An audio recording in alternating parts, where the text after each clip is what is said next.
So we'll go ahead and you're going to open up the forum. Is that what he just said? No, I just started the recording. Oh, okay. All right, great. Thanks.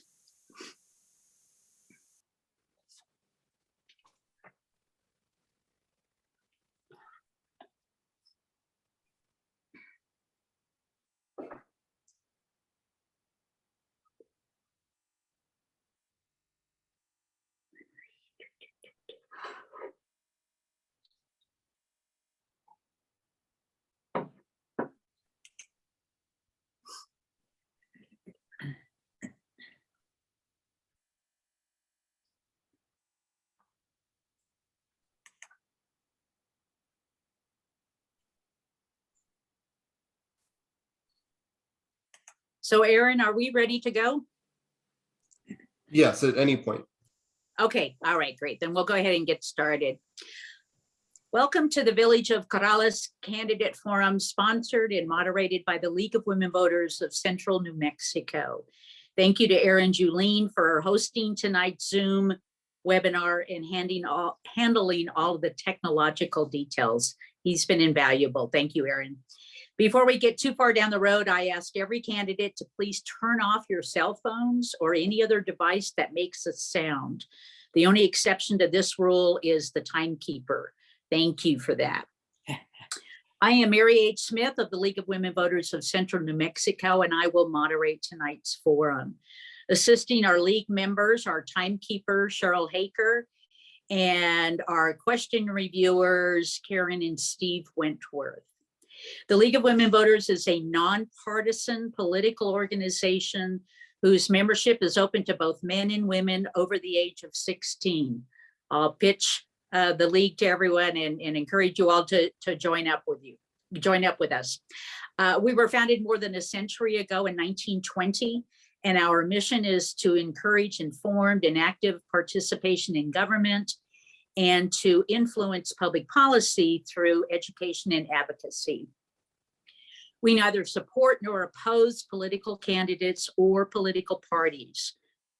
We are committed to voter education that allows people to become and remain informed and engaged voters. Tonight's forum is designed to help achieve that critical goal of voter education. I urge all Corrales voters to visit the League of Women Voters online voter guide to see information about all of your candidates and their answers to questions posed by the League. You can go to vote411.org, enter your address, and choose which position and candidate about whom you would like to learn more. Vote411.org is a great resource for all upcoming general elections. The format and rules for tonight's forum will be as follows. We will start with the candidates for Village Council. The council candidates here tonight are District 1, Cora France and Rick S. Miera. District 3, Jonathan A. Andy Diltz and M. Lawler Mel Knight. And District 4, John P. Alsobrook II and Courtney Eichorst. Each candidate will give their opening remarks, followed by a question and answer session, and ending with their closing statement. This session for the council candidates will last approximately 2 hours. Then we will have a separate session to hear from the candidates for Village Mayor, James F. Fahey Jr. and Gary Kanan. Each candidate will give their opening remarks, followed by their question and answer session, and ending with their closing statement. The session for the mayoral candidates will last approximately 45 minutes. Thank you all for agreeing to share some time with us, and for the candidates, helping to educate the voters about yourselves and your candidacies. Again, what will happen here is that first, each candidate will have 90 seconds to give their opening remarks. Second, I will then ask questions of all of the candidates, giving each of them time to answer the question in each round. The response time may vary depending on the number or complexity of the questions asked and the amount of time remaining in the forum, and I will inform everyone and the timekeeper of that response time before the questions. I will ask questions submitted by the community to the league's email address, lwvcnmforum.questions@gmail.com, and perhaps from the league's questions library. I have to say that we received a lot of questions from the community, so thank you all for doing so. The league's question reviewers consolidated questions on the same topic or issue and may have rewritten the questions for clarity and focus. I may also do the same. I will ask the candidates as many questions about as many issues as time permits. I will undoubtedly be unable to ask all the questions that have been submitted. I will likely ask some of the same questions in both the council and the mayoral sessions. Because this is not a debate, rebuttals by the candidates to each other's answers will not be allowed.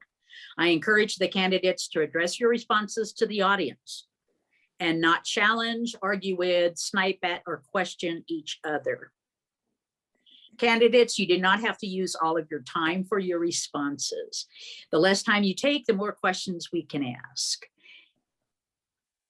And candidates, if you ask me to repeat the question, your allotted response time will start as soon as I begin restating the question. Please jot down the question as I ask it, so you will not need to ask me to repeat it. Please understand that the questions asked tonight were reviewed and vetted only by members of the League of Women Voters, primarily by our question reviewers and me. Neither the questions nor the issues have been given to the candidates in advance of tonight's forum. Third and finally, at the end of both question and answer sessions, each candidate will have 90 seconds to give their closing statement. The format and structure of tonight's forum is intended to permit the candidates an opportunity to introduce themselves and their qualifications to you, the voters, and allow you to get to know their platforms and plans for the future. I remind the candidates that the timekeeper is the most important person in this webinar, and you may not ignore her. When answering questions, you must keep an eye on her. She will alert you to the time remaining for your answers, and you must stop talking when she holds up the sign that says stop. And if you keep going, she will ring a bell and I will stop you. No exceptions. During the council session, the 6 candidates will be on the screen as panelists. The mayoral candidates are likely in the audience for this session. And then after the council session is completed, we will move the mayoral candidates on screen as panelists and conduct their session for them. We will have a very short break in between the 2 sessions to make sure that everybody is present for the respective question and answer sessions. Because we had no dress rehearsal for tonight's forum, earlier today, timekeeper Cheryl and I spoke by phone and drew numbers to determine the order in which the council candidates will speak. We were totally nonpartisan and we did not cheat. For the mayoral session, we will start with the candidate who went second at Monday's forum. I will rotate the questioning so that the same candidate will not always go first. So let's get started with the council session. And number 1 number drawn out of my baseball cap will go first, and that is council candidate Mr. Miera, who will present his opening remarks first. Mr. Miera, 90 seconds. Good evening. As a lifelong resident of New Mexico, I am honored to be the candidate for Village Council District 1. My ties to Algodones, my close relationship with families and businesses here in Corrales have molded my respect and admiration for Corraleños, and I would like to utilize my experience in state, county, and local government for the benefit of the village. Whether it was my legislative leadership in Santa Fe or my interaction with surrounding governmental agencies and daily workings with the Albuquerque Public Schools, this vast experience has given me the knowledge and insight to be of the great benefit to the town council. Ensuring that neighbors remain safe and secure, resulting in communities feeling protected in their agricultural rural lifestyle is a #1 priority for me. Throughout my professional career as an administrator at UNM or as a legislator, I understand protecting our village character, water, and open space can only be accomplished by hard work on behalf of the residents. I believe it is so important that we partner with all levels of government and stakeholder groups to sustain our traditional village. Thank you so much. Thank you. And next up for opening remarks, 90 seconds, is Mr. Alsobrook. Thank you, Mary, and thanks to the League of Women Voters for sponsoring this. And thanks to all the Corraleños who are watching. Why would I ask you to elect me? I have 13 years of direct municipal government experience, and I approach every issue with the thought of balance and reason. The best plans and best solutions are usually found by balancing all the voices at the table, ensuring they're all heard, and making sure that reason, thought, and analysis is the basis for the information in any of these discussions. I had 5 years of planning and zoning experience before coming to Corrales. And then here I was elected 3 times as the District 4 counselor beginning in 2008. I see the role of counselor as primarily a communicator on a two-way street. It's a conduit for information both from the council and the local government to the constituents. And it's also a conduit the other way to receive your input and your opinions. My contact email and phone number are always publicly provided. And you can always find me, at the growers market and other places. I believe in transparency in government.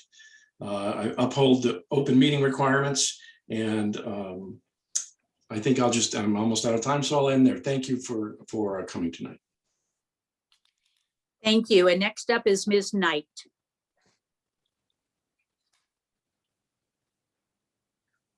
You're muted.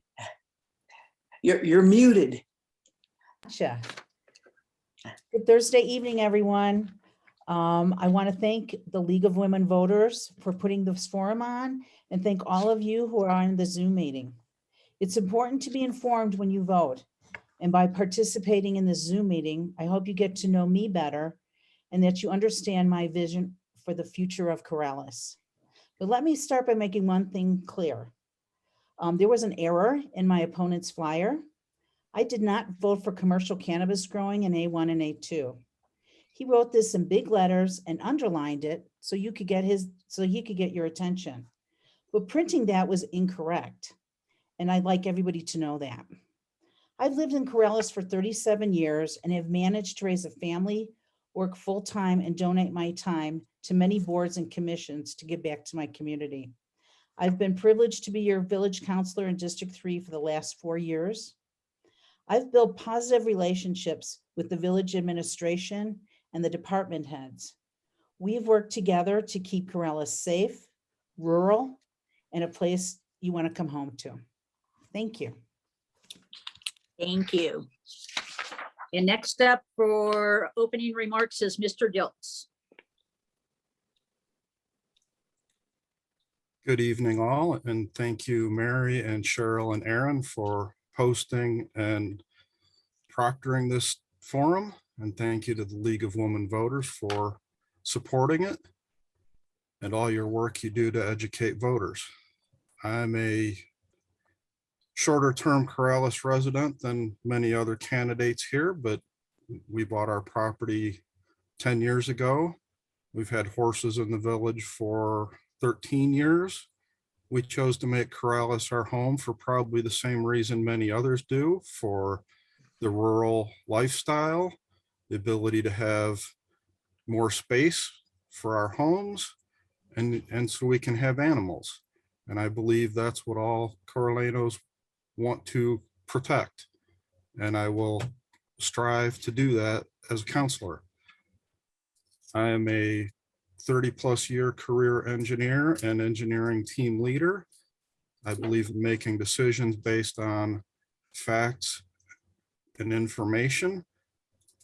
And I believe that that's the job of the council, to weigh all the information available and make the best decision for the village. Thank you for your time this evening. Thank you. Next up is Mr. Eichorst. Okay. Good evening, everyone. Thank you so much for allowing me the time to speak tonight. It's nice to see everybody's face again. It's an exciting evening, so thank you all for putting this on Thursday. It's been a busy time of year. My name is Courtney Eichorst. I was born and raised here in Corrales, New Mexico. Many of you would recognize my mom, Susie Eichorst. She was born and raised here as well. My grandpa moved here to Corrales in 1947 to be a rancher and then a farmer. And being born and raised here, I can remember swimming in the Rio Grande and swimming in the ditches and running up and down the acequia from my mom's house to the elementary school. And I love every part of it. I have never served the village on an official capacity. It's not something I've done. So I'm thinking this is a great opportunity now. I've got my oldest son is at New Mexico State, following his daddy's footprints. I went to state and got an ag business degree. My younger son is a sophomore at Cibola High School. So now that I'm not running my kids back and forth to football and soccer, I think I have time to serve the village as I should. There's nothing better than Corrales. I love coming home to it every night. My entire family's from here, including my wife's family. And I appreciate the time and effort tonight. So thank you very much.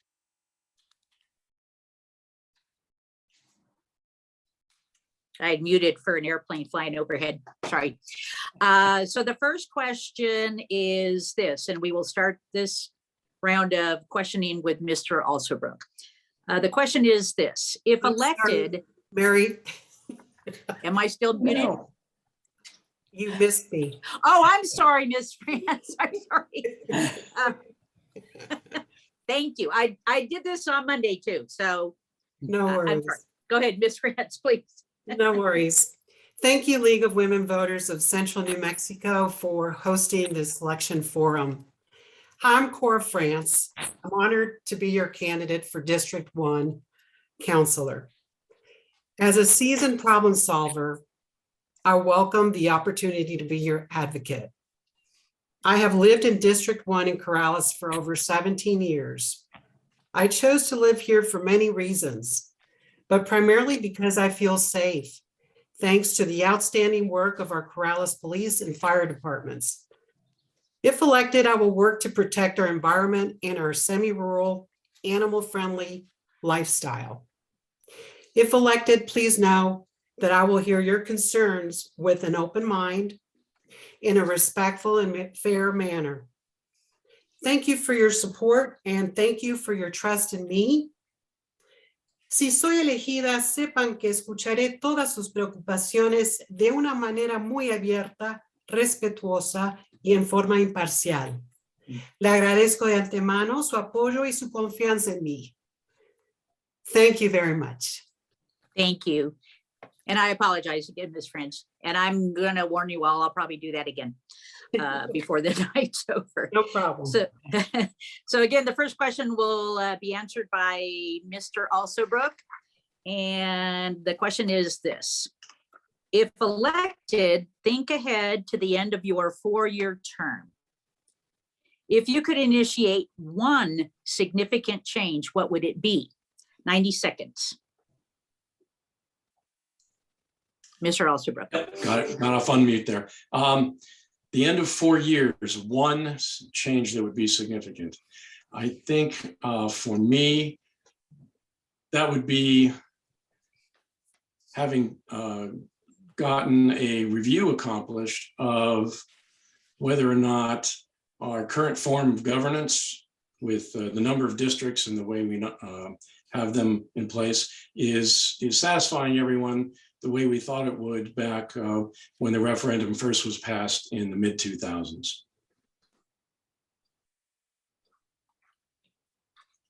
Thank you. You did say one, right? So that's the one. Okay, yes, thank you. Ms. Knight. Yeah, I think I would hope to look back on that the comprehensive plan had been rewritten and that I think that the 2 more wastewater lines would be added to the 1 wastewater line going down Corrales Road. That the wastewater lines would be in the more densely populated areas, so we can make sure that people are safe and that they're drinking clean water. I think that would be the most important. Thank you. Thank you. Next up, Mr. Dilts.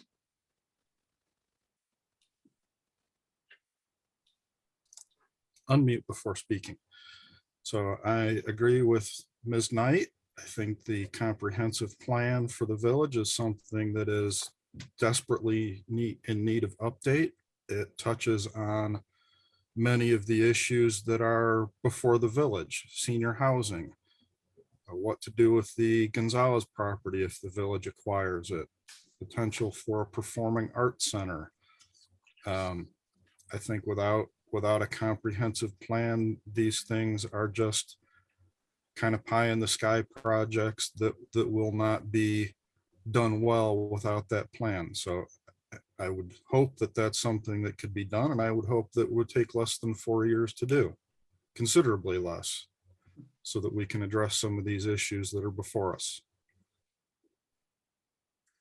Thank you. Mr. Eichhorst. Okay, thank you for that. I guess if I had to look back at the next 4 years and realize what I had helped with, I would like to focus on irrigation and the ditches and the acequia and everything in Corrales that helps the way of the people living here for the last so many hundreds of years.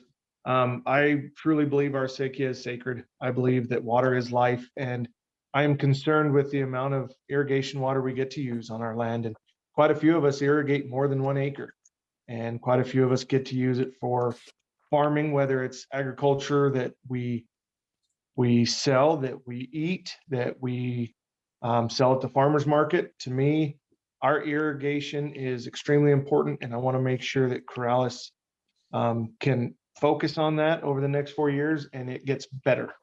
That would be my main goal. Thanks. Thank you. Ms. France.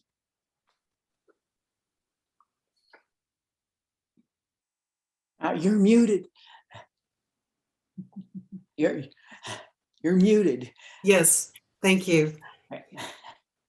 Yes, I'd like to mention that in regards to the comprehensive plan, I have to agree that that would be something that needs to be looked at, revised, updated, because it's imperative to have a clear vision of where you're headed. And so that's why if there is a clear picture of what needs to be addressed, that's where you find it. And it's, so I'm a big believer that that needs to be reviewed and looked at to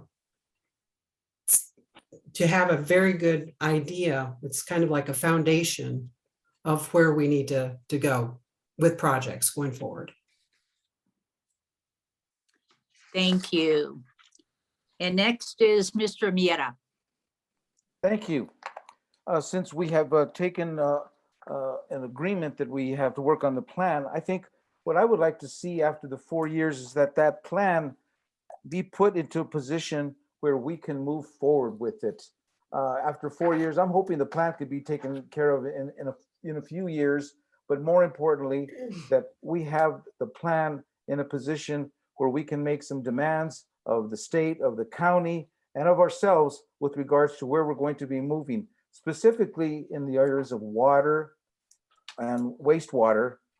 In District 1, I mentioned last time that we didn't have talk about sewers because we have septic tanks and we have very deep wells. And I think those are the issues that I'm hoping that we're going to be able to come to grip with as we look at the fact that we need to protect those wells, we need to protect that wastewater, and we need to have plans that are going to involve the rest of the village working with us and understanding our problems so that we can work together to solve the problems that we know will be coming down, as they would say, the acequias. It's extremely important that we move in the planning of it. So thank you so very much. Thank you. And our second question will begin with Ms. Knight. The question is this: the Bosque is a valued resource. Trees and wildlife are being threatened by drought and efforts to decrease the fire danger. What steps need to be taken to preserve this valuable resource? And Ms. Knight, 90 seconds. Okay, so Corrales needs to continue its partnership with the MRGCD in making sure that our treasured Bosque is taken care of. There's already a plan to go in and look at getting rid of some of the dead wood in there, taking back some of the trees or chopping down some of the trees that are non-native and that they use a lot of water. This partnership, I know our fire chief, Anthony, is very concerned about the safety in the Bosque. You know, we live in a high desert, and every year it seems like the ditches are cut off a little bit sooner for the water, and that there's not enough snow up north. And this all affects how we take care of our beautiful and wonderful Bosque. And we need to realize that we share this with everybody in Corrales and other people who want to go in there and see what we have here in Corrales. I've mentioned tons of times to people who come and visit our winery, you need to check out the Bosque. This is a gem of Corrales. Thank you. Thank you. Mr. Dilts. So the Bosque is a critical part of Corrales for the outdoor activities that are available in the Bosque, and we need to, of course, protect it as best we can. Some of the things that need to be done are undergrowth management and thinning as needed to remove non-native species and clear away fire dangers. Obviously, being in a high desert environment, fire is one of the critical things. And as we've seen in other states, undergrowth that is unmanaged is probably the biggest danger to the health of the area. There's not a lot we can do about the water that's coming down the river, but we can probably do selective irrigation to help maintain some of the vegetation during drought periods. But we have to realize that drought is pervasive throughout the West, and there's only so much we can do about it without using water resources that are scarce. Thank you. Next up, Mr. Eichorst. Okay, thank you. What I would do first to make sure the Bosque is preserved correctly is I would definitely talk to the fire department and see what their thoughts are. I know they've dealt with it a million times and all summer long, and they're extremely concerned. But what's already been mentioned is getting rid of some of the undergrowth and the dead wood and clearing paths to make them less volatile would be a great start. Years and years ago, I worked with a community project on Santa Ana Reservation to clear every tree that was non-native. And when we were done with the project, it was absolutely gorgeous. And you had the big cottonwoods and you had some nice medium-sized cottonwoods, but it was clear and it was clean. And you didn't have to worry about fires, and you didn't have to worry about some of the things that we're concerned with now. One option that's coming up that was mentioned is some possible irrigation. And I think we could use some rainwater catchment in the village, use that rainwater catchment system to help irrigate some of the areas along the Bosque to make sure they're preserved and make sure that they're taken care of. And but including the entire village, including our kids, the 4-H groups, get everybody involved. And during the summer, if we could go in there, clean it up, clear the dead wood, clear the brush, it'd be just as beautiful as it could be. Thanks. Thank you. Ms. France. Because the Bosque is such an important treasure here in Corrales, definitely want to give it the attention it deserves. I would look into ways to improve and update the surrounding area and partner with the authorities who can give us better guidance in that area. Thank you. Next up, Mr. Miera. Thank you. There's no doubt that cleaning the brush and moving it is that area is important. You know, ingress and egress into the Bosque is a concern because of the numbers and the population that's coming out. So I think we need to also be very, very careful with regards to how many people are coming up our streets to get to the Bosque, and then when they get there, making sure that there's a place for them and they're not always parking in front of people's homes and yards, because that's what lands out happening. But I think what's more important is that we're prepared when those fires come. I worked hard from throughout the state and up and down Bernalillo County and here as well to get bush trucks. So when the fires come, we have the appropriate kind of fire suppression that we need, and not bringing down the big trucks and so forth, but the smaller bush trucks that are really appreciated by the local fire departments. And I think I would do all I can to make sure we have sufficient bush trucks that are available, so we're not knocking down more important roads and roadways, and keeping those ingress and egresses working. And most importantly, we need to keep those ditches clean. Water doesn't flow well if it's not clean, and that means putting a little pressure and MRGCDC once in a while to come and clean the ditches. We have to do that. Thank you. Mr. Alsobrook.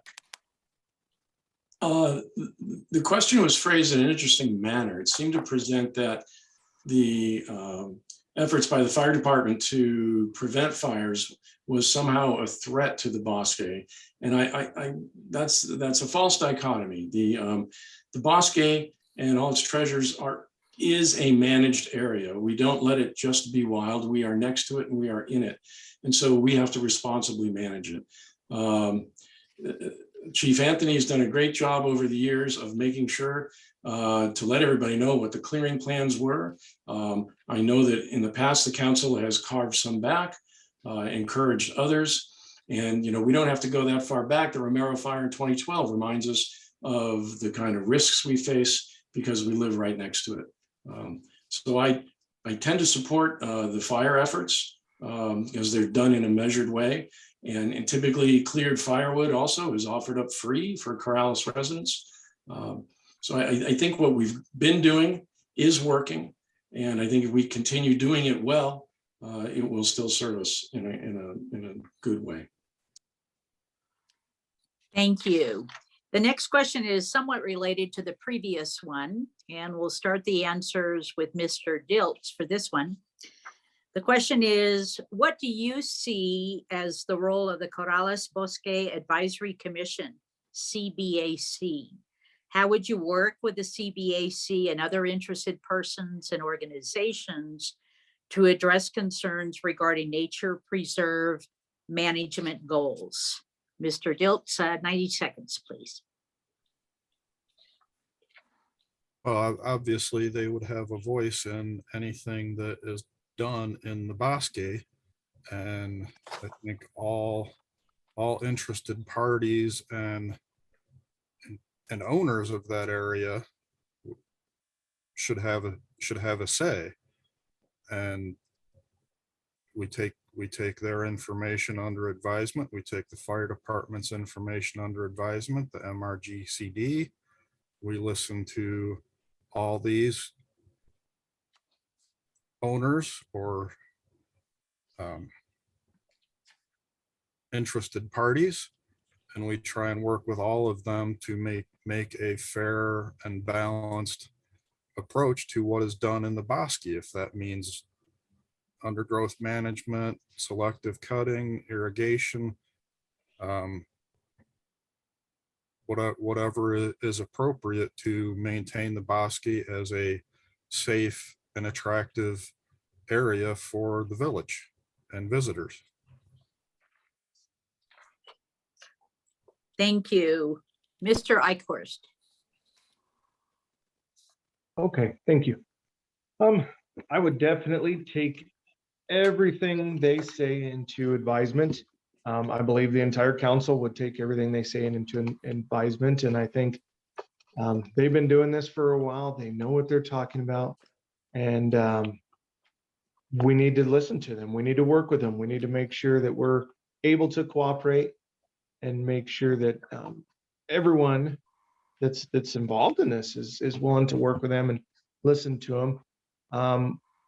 We need to make sure that no matter what happens, we're open-minded, we're able to work with everybody, and we do what's right. So again, I just think we need to work with them as close as possible, listen to their whatever suggestions they have. Thank you. Ms. France. You're muted again. I'm in agreement as well with the consensus here that it's really important that that in order to enhance, preserve, maintain Bosque standards, it's really important to collaborate with the appropriate parties. Only then can we win together. And this is such an important treasure for us here in Corrales. We must give it the attention it deserves. Thank you. Mr. Miera. Thank you. You know, the CBAC, as we just titled it, and it's an appropriate title because it is the advisory committee. But you know, we've been on advisory committees. You have, we have, I have been for many times, and then we don't take their advice. And I think what we need to confirm when we bring them in is that we're going to give them advice, and we're always going to give them all the support they need so they can come to a final conclusion, and we're going to be able to utilize that information that we have. It's just so sad when the advisory committees work so hard and all their work gets stuck on the shelf. But more importantly, I think what the council needs to do is to empower them so that they feel that they need to get more information, or wherever that might be coming from. The council is there to support them, and don't just expect a piece of information or a piece of paper after some time period and we're going to just put it on the shelf. We need to make them feel like what they've done is very, very valuable. And because of that, that means giving them that permission to go elsewhere to get some work, and for them to be able to work with others as well. I'm very proud to have been supported by the Sierra Club, and I think people like them and others, we can go to them for advice, and we can tell the advisory committee that they have the power and the permission to go out and seek that information and utilize it for their reports. Thank you. Thank you. Mr. Alsterbrook. Oh, yes, Mr. Alsterbrook. The Bosque Advisory Commission is perhaps one of our strongest citizen-led advisory commissions that talks regularly to the council. You know, they help coordinate the Bosque Patrol. They've at various times had foresters and land management specialists on their board and commission. And I agree, we generally listen to their advice and take it. And it's through that long-standing back and forth of question and answer and respect that we've been able to keep our Bosque in the good shape that it's in now. So yeah, there's no reason, I think, to fundamentally change anything about the way the commission interacts with the council or the citizens. I think they're doing a great job, and we need to make sure that we keep allowing them to do that. Thank you. Ms. Knight. Yeah, the Bosque Advisory Commission is made up of people who love the Bosque, who have expertise in the fields of flora and fauna and what to do with non-native plants. But, and they also have their Bosque Patrol. I mean, if something's going on in the Bosque, the people that patrol that, who are doing this voluntarily, really help out the village. But in the past year, there has been a question about the fire department and the Bosque Advisory Commission working together. They had two different points of view at one point, and you know, we need to listen to both sides, and I think the council did. It's hard when everybody wants their own way, and I think you always have to look at compromise. Compromise is not a bad word, and as long as both sides are being heard and feel like their information is important, then I think there's always an answer. Thank you. Thank you. And the next question, we will start with Mr. Eichorst for 90 seconds. And this is the question. Corrales has had 2 bonds successfully issued and fulfilled for farmland conservation easements. Would you be supportive of additional bonds for agricultural easements? Mr. Eichorst. Okay, thank you for that question. That's a great one. And yes, I would be 100% in favor of an additional bond. I think we have done a great job of preserving our way of life, but I think that's something that we need to teach the next generation, and we need to make sure that our kids are involved. And I would love for the elementary school to get involved more in agriculture. And I think the more funding we have and the more bond issues we can present to help with our farmland preservation, I think it's a necessity. Thank you. Next up is Ms. France.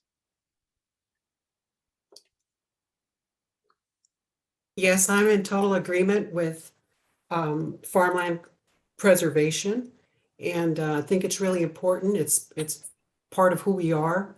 It's our heritage, and therefore I definitely would support that. Thank you. Thank you. Mr. Miera. Thank you. I would wholeheartedly support the creation of the 2 bonds that we already have, and future bonding as well, and for the farmland, and take it the next step so that after we have the bonds acquired, we also have some support monies to build and move the acquisition of that land to the next step. And so that only means that we do that by planning and making sure that those plans are in the future development, and so the land doesn't sit there idle as well, but that we actually have the farmland being utilized by a variety of people, you know, from students all the way to seniors utilizing that. So most certainly not only getting it, but utilizing it appropriately. Thank you. Mr. Alsobrook. The Corrales have expressed over and over again that they want as a priority the preservation of farmland, and I absolutely agree with that. As a village, we have a limited bonding capacity, and before we take advantage of that and pledge our tax dollars to back a loan, which is what a bond does, I believe we need to exercise the discipline of having a good plan for any given parcel. While the acquisition itself is important, it's much more productive to have some solid ideas of what you want to do with the parcel. So for farmland preservation, for instance, do you want this to be a demonstration farm? Do you want this to be something that's available to all the citizens? What exactly do you want it to become? And when you have that vision, then I think it's a very, very good thing to, given the village capacity for bonding, to go ahead and put out bonds for that to acquire it. Thank you. Ms. Knight. Ms. Knight. Yes, I think farmland preservation is very important, but I agree with Mr. Alsobrook that there has to be a plan, because there is getting to be less and less farmland. And before we ask the people for money to be taken out from their taxes to help pay for this bond, we need to have a plan on where we would like to purchase the property. Not everybody's willing to put their land in farmland preservation. They get tax benefits for that. But, you know, these days, the tax benefits might not be as beneficial as selling the property. So again, I would love more farmland preservation, but we do need to have a plan, and we do need to have it be accessible, this property, to Corraleños. They need to have access to this and know that part of their taxes went to pay for this property. It needs to be noted where those places are around the village. And absolutely, let's do some more, but let's have a plan to do it right. Thank you. Mr. Dilts. So I think this question is really two questions.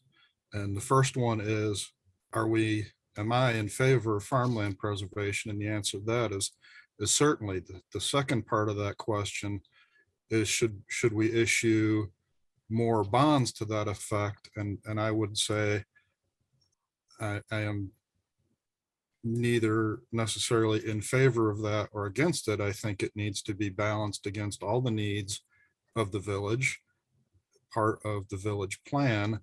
And we can't just, we got to realize, as was previously mentioned, that bonds are not free money. They have to get paid back out of our future tax dollars. So we need to take all that on and measure it all equally. The other part of the equation is farmland requires farmers. And if we don't have people that are willing to farm the land, either volunteers or commercial operations, perhaps, then farmland preservation is not productive. And so we need to have both a financing plan and a use plan for the farmland. Thank you. And the next question, we will start with Ms. France.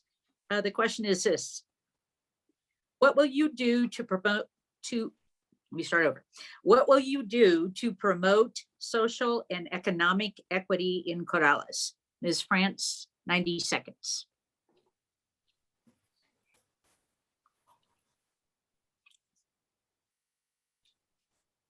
So the question is, what will I do to promote social and economic equity? Can you clarify that, Mary, as far as in reference to, is that just the question that was handed over to you? Is it in reference to dwelling? The question is what it is. I don't have any background beyond what the question says. Thank you. Okay. Social and economic equity. Well, as far as Corrales is a kind of an upscale community. And as far as promoting social, we can do a lot of work with a lot of volunteer work, which I know that we do already.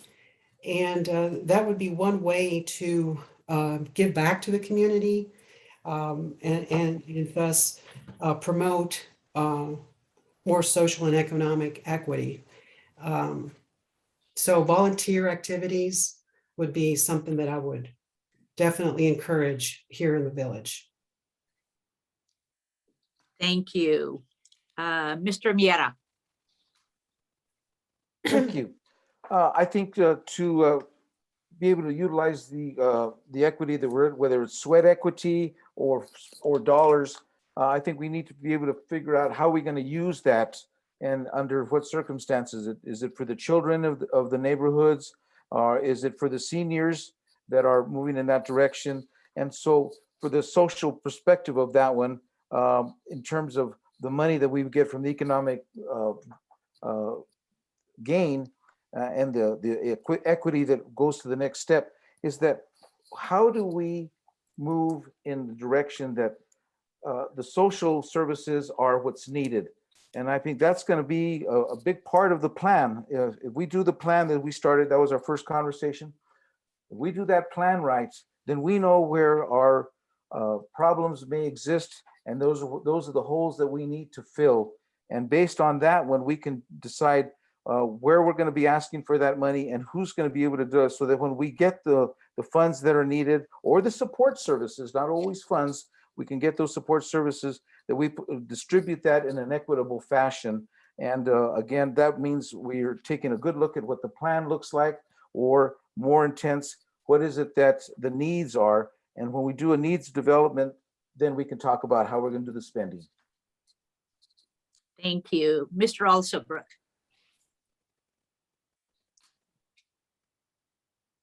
Well, I think for social equity, the village can continue to encourage interactions between, both our government administration and our officials, and the private groups that can deliver services to where they're needed.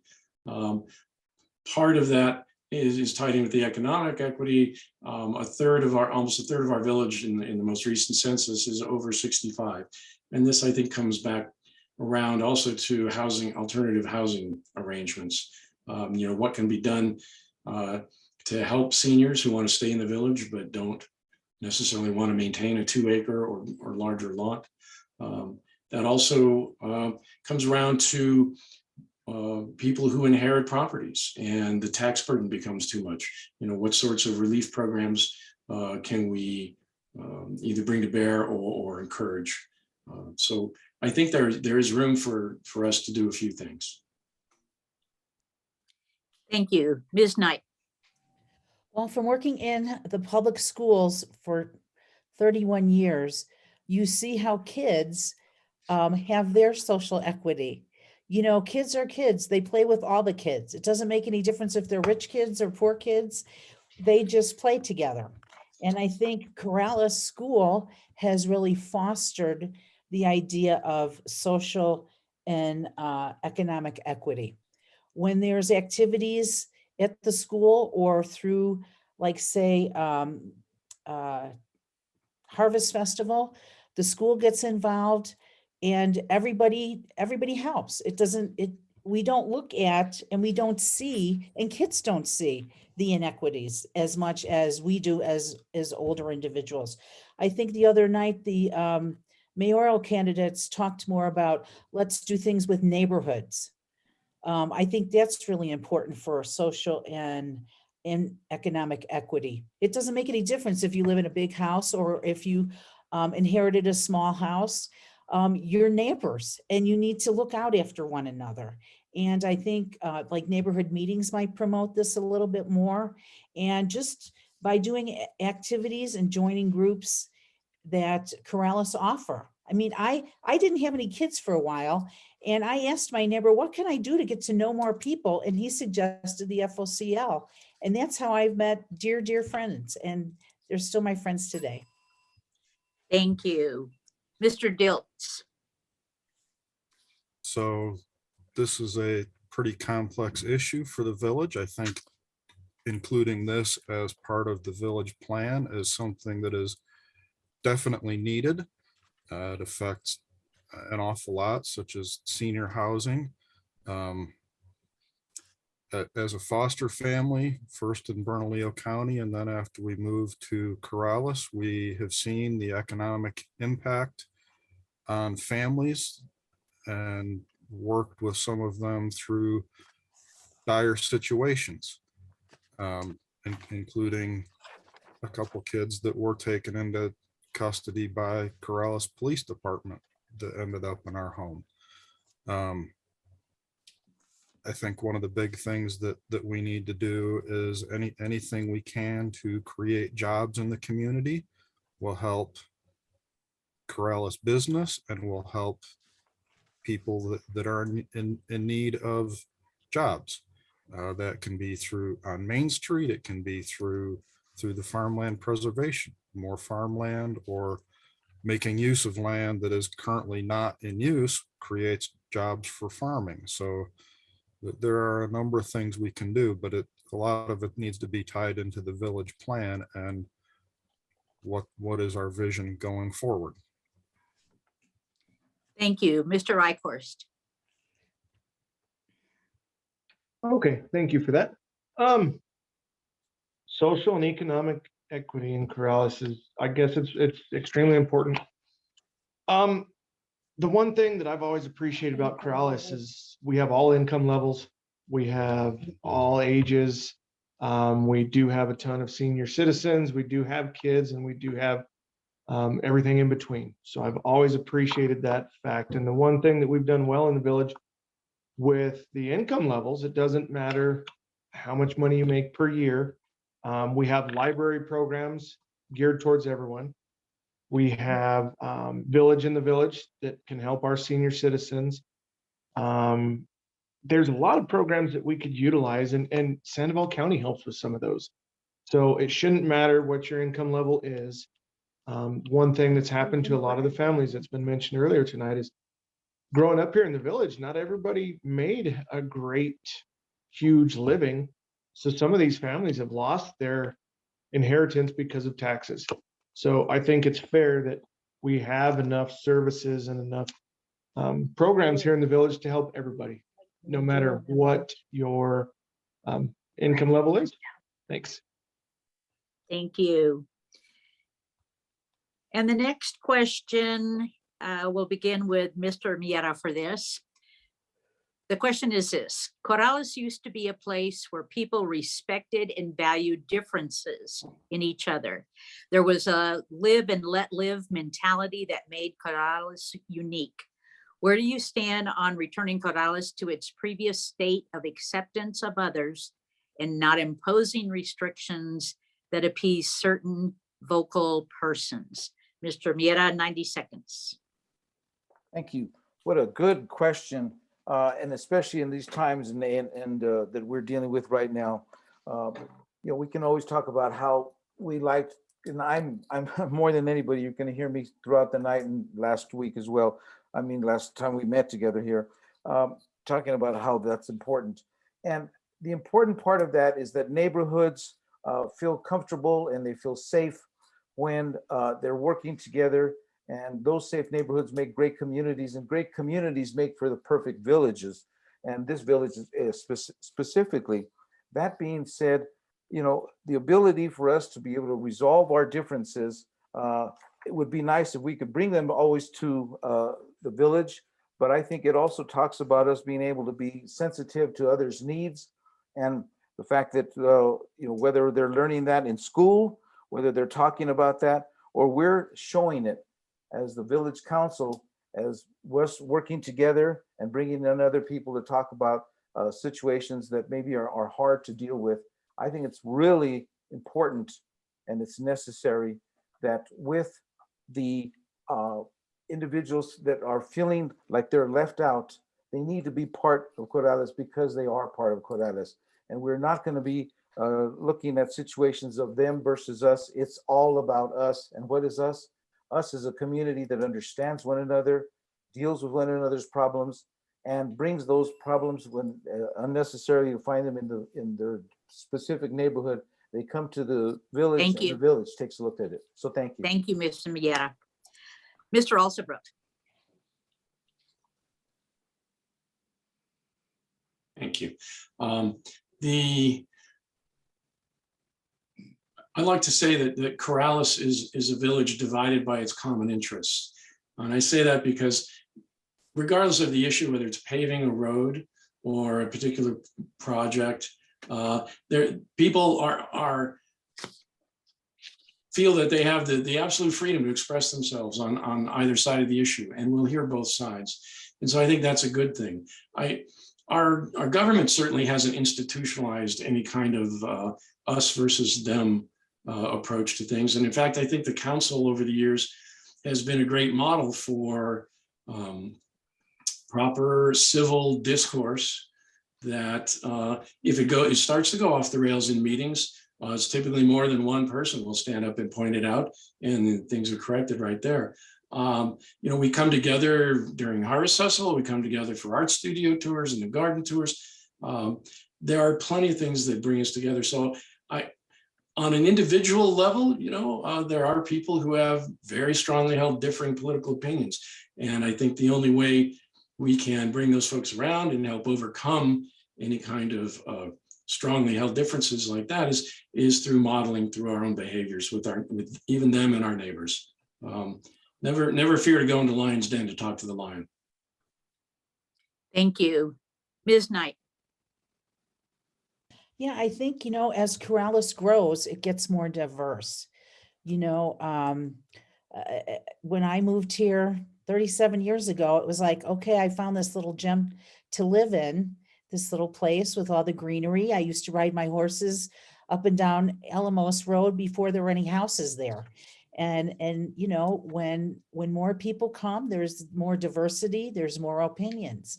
And that's okay, as long as you can respect people and be honest with them. And this idea of that you have to police your neighbors, I don't agree with that. You can, to me, you should be able to talk to your neighbors, even though it's hard sometimes. Believe me, some of the decisions I've had to make on the council, I've gotten yelled at by my neighbors because I didn't want what they wanted. And it's not what I wanted, it's what the ordinance says. So it is very difficult. I think people feel freer because of our previous president allowing us to be nasty to people and to make fun of people. That isn't how I was raised. And I hope that people remember that and be kind to each other and listen to each other. Again, you may not have the same opinions, and that's okay, but just be respectful. Thank you. Mr. Dilts. This is kind of a subject that's maybe a little near and dear to me because over the last several years, I have experienced multiple acts of vandalism against my property because people don't respect my right to my opinion. And, unfortunately, this extends well outside of Corrales, that we as a society are not tolerant of others. And so it starts with every one of us respecting everybody else's right to have a different opinion. And there's almost always common ground that we can work on. I've heard every one of the council members, both Monday night and tonight, say we want to protect Corrales, that it's a great place to live. And as long, and we can differ on other things. And as long as we have, as long as that is our common ground, we can work together. If we all lose sight of that common ground, then there probably isn't any meeting in the middle because there's no longer a middle. So, it starts with us, and that's tolerance for one another and agreeing to work together and work through differences, and that spreads to other people. Thank you. Mr. Eichhorst. Okay, thank you so much. Guys, I'm actually going to reference the New Mexico Pledge, and the last part of it talks about the Zia symbol of perfect friendship among united cultures. Guys, as a New Mexican, as a Corleño, I am proud of the fact we're all different, and I celebrate the fact we're all different. And that's a great thing. That's how we all learn from each other, and that's how we all cohabit the same village. Gosh, I don't agree with my brother on everything, and I don't agree with my neighbor on everything. But at the end of the day, we love the fact that we've got some wide open spaces and we've got a great village to come home to it. And it's a great opportunity for all of us to be a little nicer to each other and a little bit, I guess, more forgiving. And I think the whole live and let live attitude is something that's always been prevalent here. And I love that about Corrales. Thank you. Mrs. France.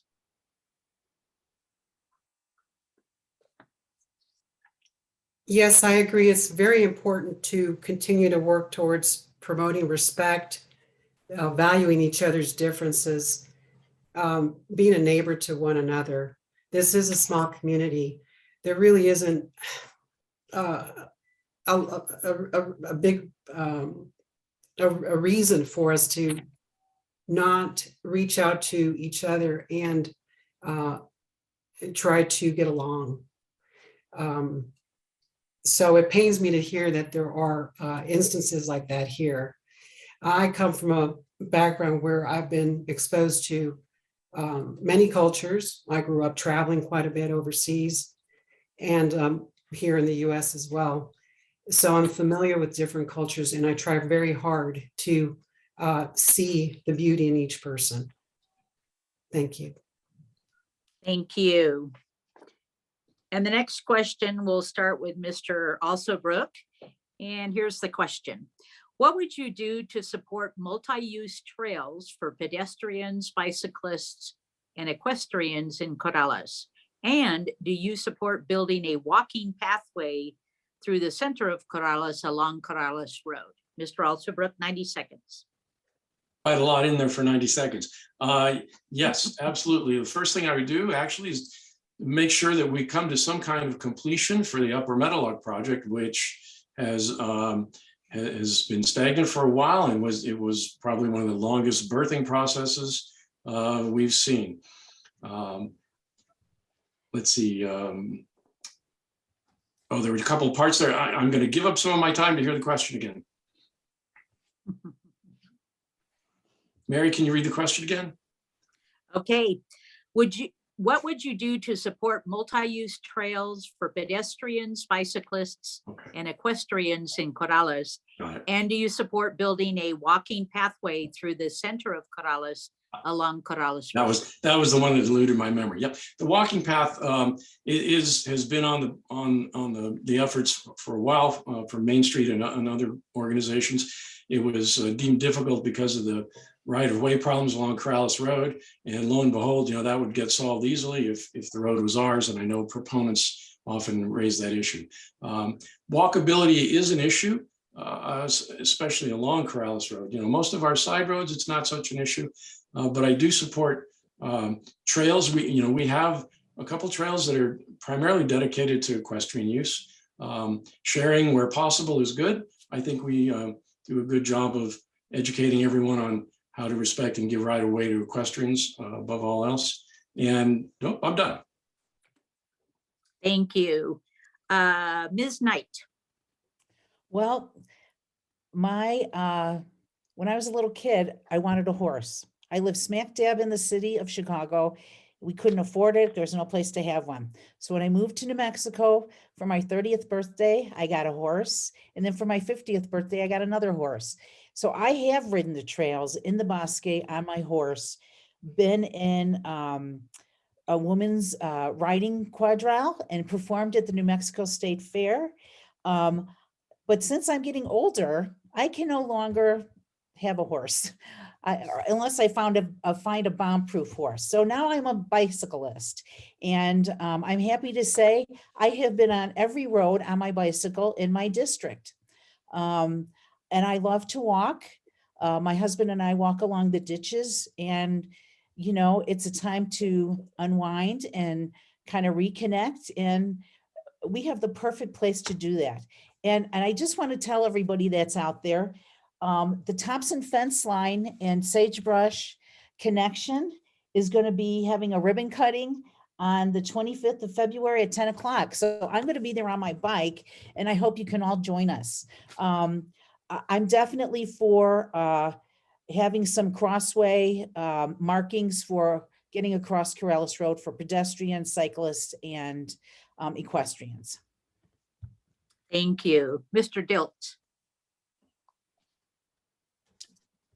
I make use of the ditch paths. My daughter rides them frequently. So I think there's probably a few things we can do. Acquiring the Gonzalez property for a path between Corrales Road and the middle ditch would be beneficial. There may be some work that we could do with the MRGCD to make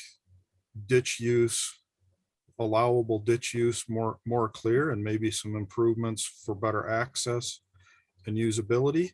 I understand it is their right of way and their control, so that may be problematic.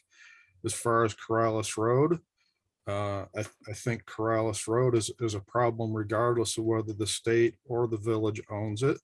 There's just not that much space between the road and many of the buildings through central Corrales. So there's just not a lot of room for access. It's certainly something that can be looked at, and there may be improvements that can be made, but I think it's probably problematic, but I would certainly support doing whatever we can to improve it. Thank you. Mr. Eichhorst. Okay, thank you. The one thing that keeps coming into mind is, right, Corrales is called the horse capital of the world for a reason. I would definitely support multi-use trails, more multi-use trails. I think it's extremely important to get people out for outdoor activities. I know how many folks love to ride their horses in the village and how many people love to walk, and it's been stated already, and it's going to continue to be stated. It's a great way to unwind. It's a great way to spend time with your family. It's extremely important to me. So yeah, I would do anything I could to help support multi-use trails more, better. The pathways on Corrales Road for walkability, I think that's extremely important. I know we have issues. It's been previously stated. I wonder if we need to get with the state engineer's office and see if there's some ideas we can get to help along the corridors. It's been mentioned, quite a few of us frequent Ex Novo or maybe the Bistro or something in there. And it would be nice to have more pathways that we could walk with our families or spouses or friends. During the summer, it's great to walk from the house down there, get an adult beverage and walk back. And it's nice to walk along the shops and see what you can stop and purchase. So we need to reach out and get some experts' opinion on that. But yeah, I support it 100%. Thank you, Ms. France. I'm too in favor of promoting and improving multi-use trails and pathways for outdoor activities. I'm a jogger, so I enjoy being outdoors. My family enjoys being outdoors. So whatever we can to improve, maintain, and better manage these pathways and trails, I'm for. Thank you. Thank you. Mr. Miera. Thank you very much. I think everyone stated their support because I believe the question started, how would you support it? And I would support it because I really would do support it. I would support it by making sure that the village council takes a good-hearted look at exactly what's the price tag for making the place safe. And I'm coming from a safety perspective. We do want the walkability path. We do want what's maybe available to us with regards to new and different technology. And what I'm referencing now is cross paths going across Corrales. It's just Corrales Road. It's just really hard. And especially if you have a horse, and the new and different, as I was having some conversations with community members, being able to have a crosswalk that's going to stop traffic and allow horses and people to go through, especially in very, and even allow horses to come up with a little pace where you could push the horse. You don't have to get off the horse to push the button across the street. All these make sense, and all this can be done. But I think we also have to keep in track the safety part, making sure that we don't allow any traffic at all with regards to motor vehicles where people are walking on the ditches. That's become quite a problem, and I would like very much to make sure that the safety issue comes first. But I think we can do it. It's not unheard of. Thank you. And our next question, we will start with Ms. Knight. Do you stand with Clean Air for All Now, CAFANOW, and its concern that Intel's toxic air emissions are going to increase substantially as they retool their plan to begin to produce the newest version of their computer chips? And Ms. Knight, 90 seconds. Well, even though Intel is a multi-billion-dollar corporation, I think they have been, and they've tried to be a good neighbor. As all of us neighbors, we don't always succeed, but I think I took a tour there with my women's finance group years ago, And they talked about how they're trying to, use the latest filters and buffering things. So they'll, only, have clean air coming out of their stacks, of how they reuse their water. Like 85% of their water is reused. I think we need to keep an eye on them, of course, because it costs money to do all these things. But, I feel like we all need to take care of our water and our clean air. I mean, we can't just be blaming things on big companies. We have to look at individuals too, and how we use our water efficiently, and how we need to keep our air clean. Absolutely. We don't want to be sick and from breathing in toxic fumes. So I think that our state and county and local governments keep an eye on Intel and other big manufacturers. Thank you. Mr. Dilts. So it seems as there's some suspicion as to how well Intel has actually been monitored in the past. So I think it would behoove Corrales, since we're downhill and downwind, to work closely with the state environmental department to make sure that Intel is properly monitored and not given a free pass because they're a big billion-dollar corporation and they might take jobs out of state. Certainly we got to be aware of that, but they can't be given a pass to pollute our air with highly toxic fumes. So Corrales doesn't have any real power in that regard because they're not in Corrales, but we can put pressure on the state and Rio Rancho to properly monitor and hold them to federal emission regulations or state emission regulations as needed. And it's good to hear that they reuse a significant amount of their water. We need to monitor that as well to make sure that they are not overusing our scarce water resources. Thank you. Mr. Eichorst. Okay. Clean air in the village has always been a concern, and that's something we've got to worry about, whether it's Intel or whatever neighbor we might have.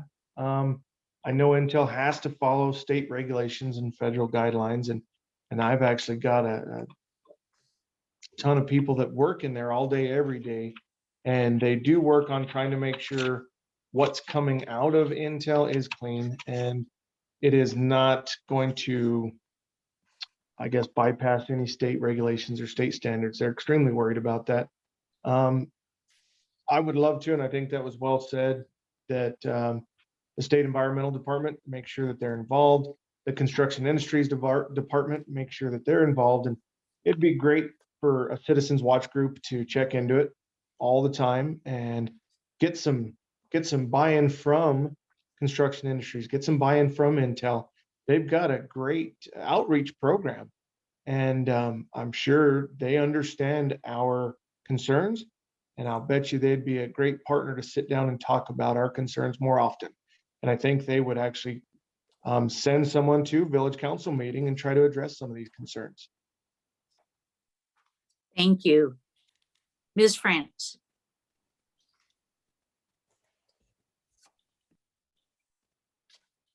I agree that it's important that we work with the state environmental entities here in New Mexico in regards to Intel. They are basically our neighbor.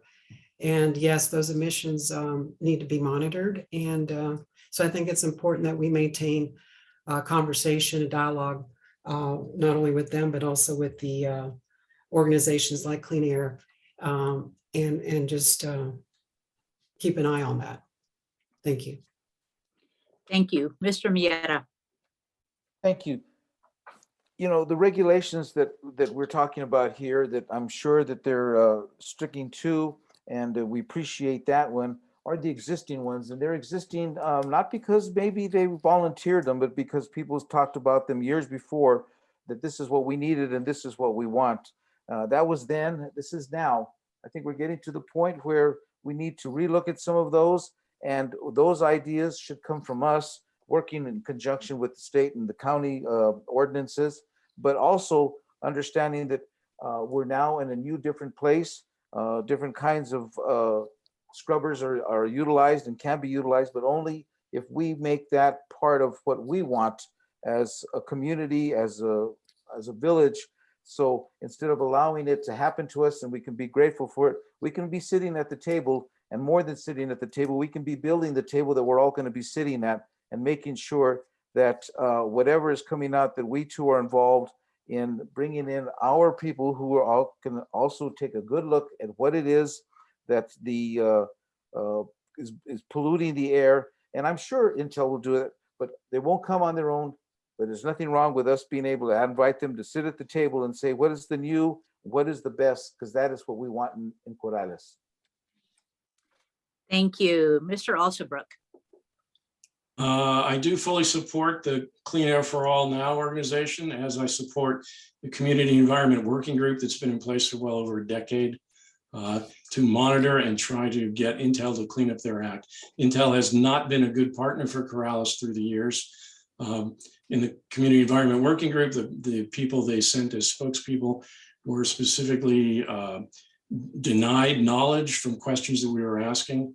I served on the silica testing task force in 2011, where we monitored the outputs of Intel specifically over a couple of nights, and it was cold and dreary up there on all that scaffolding, but that's what we did.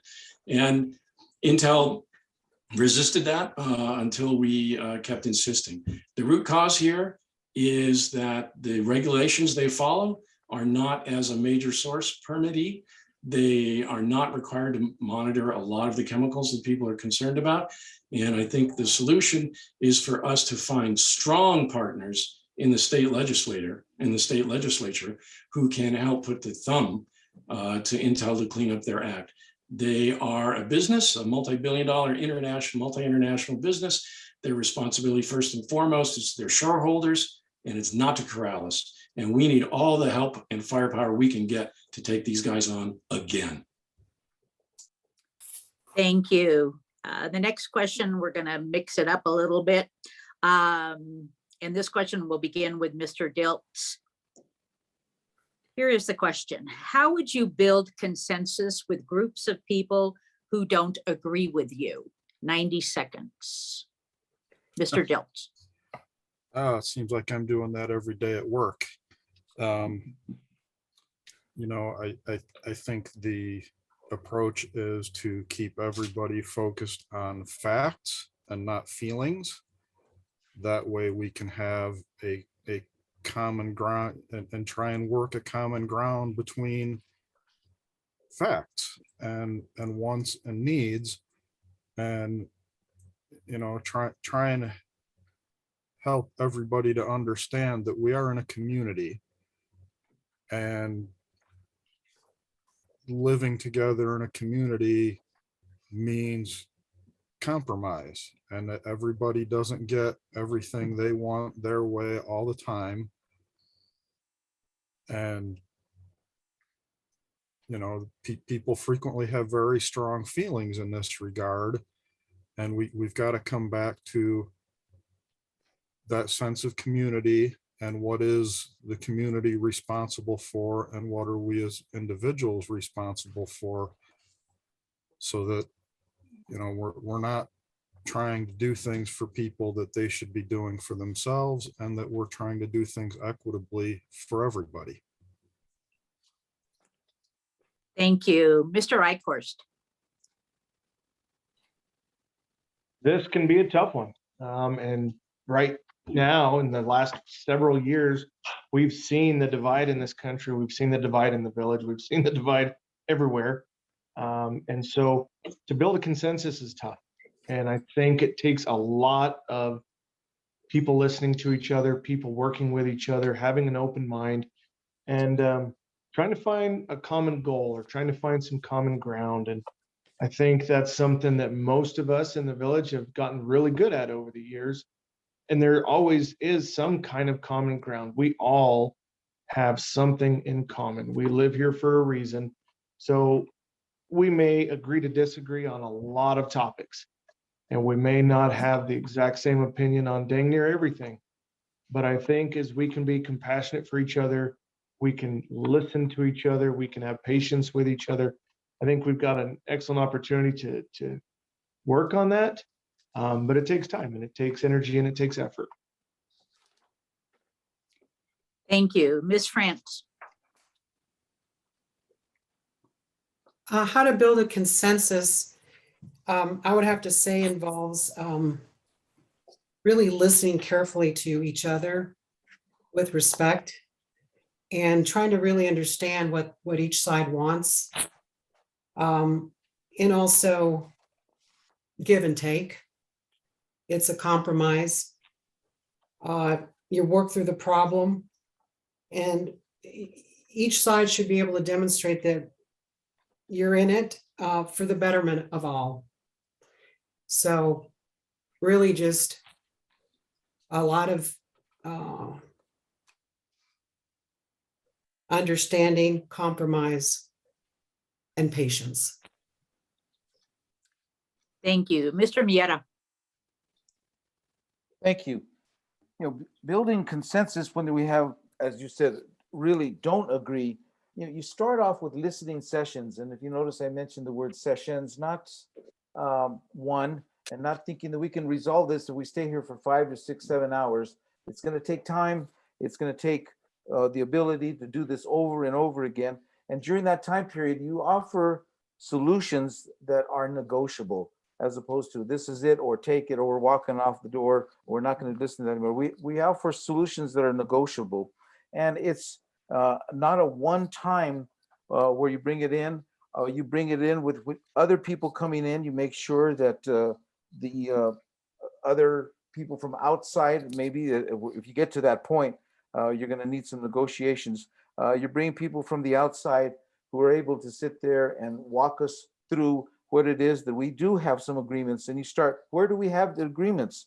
At what point do we have agreements? And you move from there, because there's always some part where you have agreements, and instead of getting stuck on what don't we agree on and we're not moving off of it. So again, understanding that these are sessions and not a one time, and we're going to do this no matter what for hours. It's going to be a situation where we're going to be coming back to the table over and over again. And eventually, I think we get to that idea of compromise. Thank you. Mr. Alsobrook. Yeah, fundamentally, I think it's listening to others' concerns and their fears and making sure the discussion is founded on reliable information. I've done this professionally, directing my medical laboratory over the past couple of years, helping people to better understand how our immune systems work so that they can be better informed when they're making important decisions about their own health and how it affects them and their family members and others around them. And I've done this on the council as well. When I had started out earlier, first, there were a couple of well-known Corraleños who would regularly write letters to the editor against me. And ultimately, we sat down, we talked, we met eye to eye in person, and we came to understand each other's concerns, and we walked away with respect. I can't say we're best friends forever, but we certainly understand one another and came to a good compromise on other issues. So it's definitely possible to do. It's just work. It's just something that has to be done. And like I said before, it's really akin to going into the lion's den, being fearless, and having a great discussion with the lion, assuming, of course, they're not biting your head off first. Thank you. Ms. Knight. Yeah, building consensus is tough these days. When I was head teacher, head special ed teacher, I had to get teachers, parents, people who did different therapies, different agencies come together and look at what we could do for this child to have the best outcomes and have success. for the child. And I think that people bring in their expertise, and you have to listen to those experts. You have to deal with facts, and you always have to be centered on what's the goal and how's the best way of getting there. You know, there's not always just one answer to a problem. And I think you have to be flexible and open-minded and just caring about the problem. All of these things add to the goal that you want to make and figure out. Thank you. Thank you. And the next question, we will start the answers with Mr. Eichorst. And this is the question.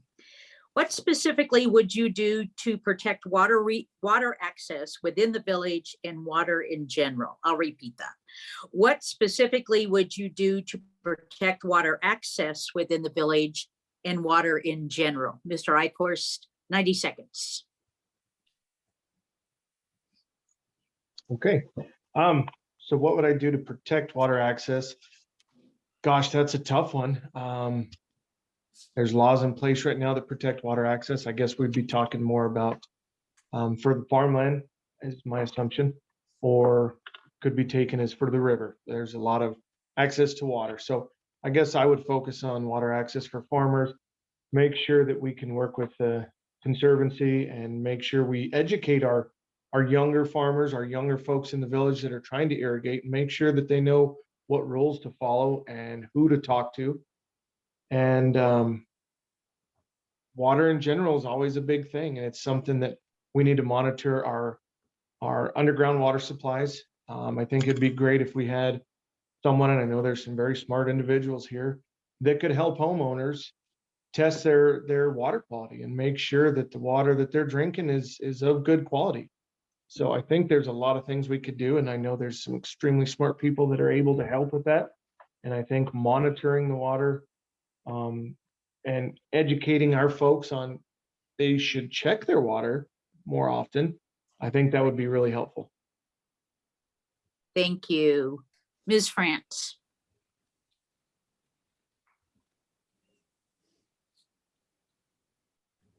Well, we live in New Mexico, so water is a big issue. I would make water preservation a priority, work with water experts, and definitely promote more education regarding this valuable natural resource. That's what I would do. Thank you. Mr. Miera. Thank you. Yeah, the question is, how do we protect it and by the access of it? And I think we start with making sure we don't invite heavy water users to come and live with us. I think we make it a place where we understand what the problem is, and we don't cover our heads about it. And we're open about the fact that if you're using a lot of water, we really don't want you here. If you're wasting the water, that's also not a place where Corrales is not the place for you to be. It's happening across the nation, and I don't feel there's anything wrong with that. But I think what's not happening is that we're just allowing water users to come in and take all the water they want to, and then they just move on. And so I don't think we need to get to the second part if we don't do the first part.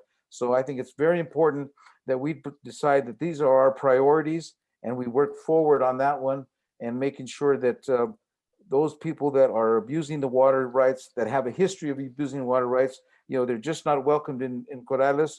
And we do all we can to make sure that we give priority for individuals that kind of come here, they're going to be conserving their water and making use of the fact that they too understand how much water is. And with the short time left, also making sure that we are taking very much care of our drainage ditches and things of that nature, so that the water is preserved and not running down and unfortunately just going to someplace else and Thank you. sitting. Thank you. Thank you, Mr. Miera. Mr. Alsobrook. Well, regarding access, we really have two sources. We have our our domestic wells. And then, of course, we have MRGCD. So MRGCD is a bit out of our control, but what we can do is make sure we maintain relationships with that board and make sure we support, particularly from our county, board candidates and members who listen to what our needs and desires are for water, both for primarily for farming and irrigation in MRGCD's case. The second access from our wells ties directly in with protection of groundwater supply. And that does bear directly on our density, our housing density, and as well as our the solutions we put in place, like the wastewater line, or of course the water treatment plant that Pueblo Los Cerros has. So there are things we can do, and we need to keep doing them. Those are priorities, and we need to pay attention. There are many factors that bear on each one of these, particularly our wells and groundwater. So we need to pay attention to all of those. Thank you, Mr. Dilts. Oh, I'm sorry. Hold on 1 second. Ms. Knight. Thank you. Yeah, water is so important to the village. And, if we don't have water, we don't have a village. And, we need to take steps in fostering conservation and education of how to use our water better. I agree that, our septic systems have a direct effect on water. And I think we need to look at those wastewater lines because, the septics and the water table are kind of Steven down in the eastern part of our town. And if people get sick, it's going to be devastating. Also, I think, being a sort of farmer, a gentlewoman farmer, having grapes on my property, our drip systems are very efficient versus, say, just sprinkling. And so we need to look at different ways we use our water and use them the most efficient way we can. Thank you. Now you, Mr. Dilts. So I think there's a few things that we can do. Certainly as was previously mentioned, our two main water sources of concern are the MRGCD, and we need to work with them to make sure that they are maintaining the ditches and monitoring their users to make sure they're not overusing, don't have leaks, etc. There's probably limited ability to do that given how the system works, but encouraging them to make observations of users. And the other source is our wells. And I wonder what information the state engineer can provide us as new wells are drilled and old existing wells are re-drilled or deepened, so that we can have better track of where our water table is and what our water quality is. The other thing is we should educate people on their drip systems and monitoring their own water usage. We have a water softener system. It tells me our average daily use, so I can look at that and say, oh wow, used a lot of more water than usual, what's going on? But that doesn't monitor exterior use like the drip system. So we might encourage people to put a monitoring system on their well and see how much water they are using. Thank you. And our next question, we will start the answers with Ms. France. And this is the question. There are many existing casitas in Corrales. Some residents appear to support prohibiting people from building casitas on their property in the future. Is it fair to prevent homeowners from being able to do this when others have had their existing casitas grandfathered in? Ms. France, 90 seconds. Well, the casita issue, uh, I wish we could say has been resolved, but by the most recent ordinance that passed. However, I understand some of the folks out there who have concerns. You're muted again. Oh, my goodness.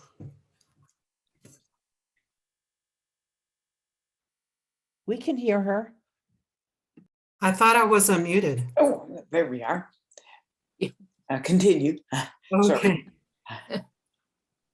So basically, I'm interested in learning more about the situation with casitas.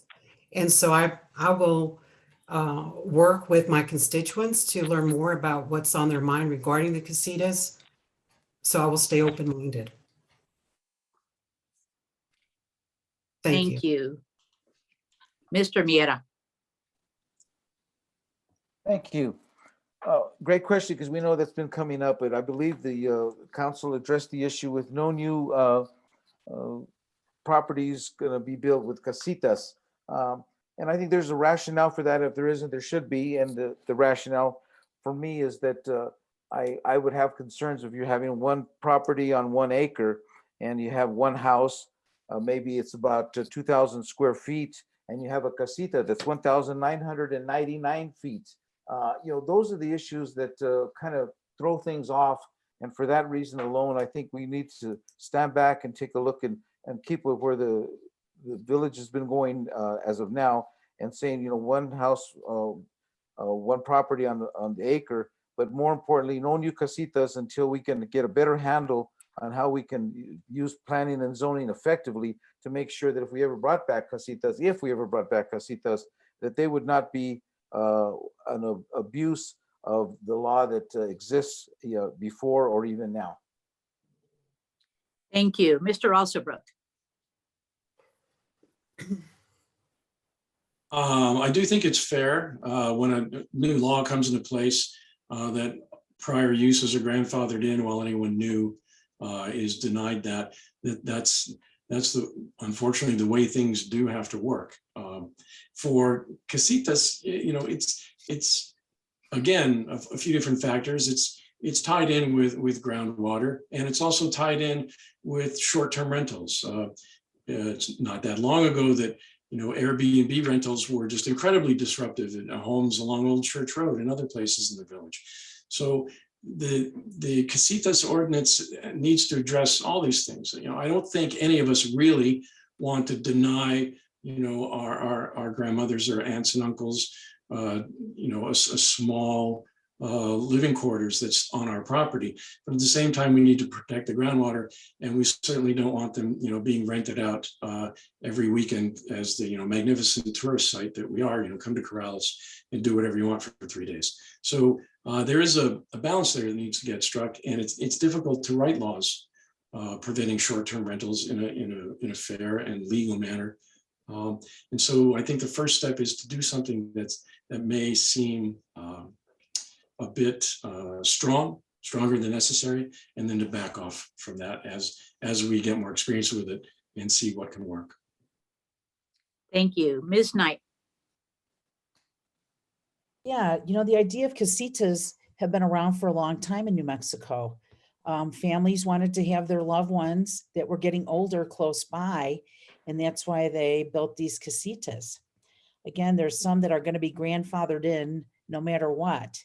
But the new ordinances are looking at not having another building, but having all the heating for a loved one under the same roof, and having a continuous roof.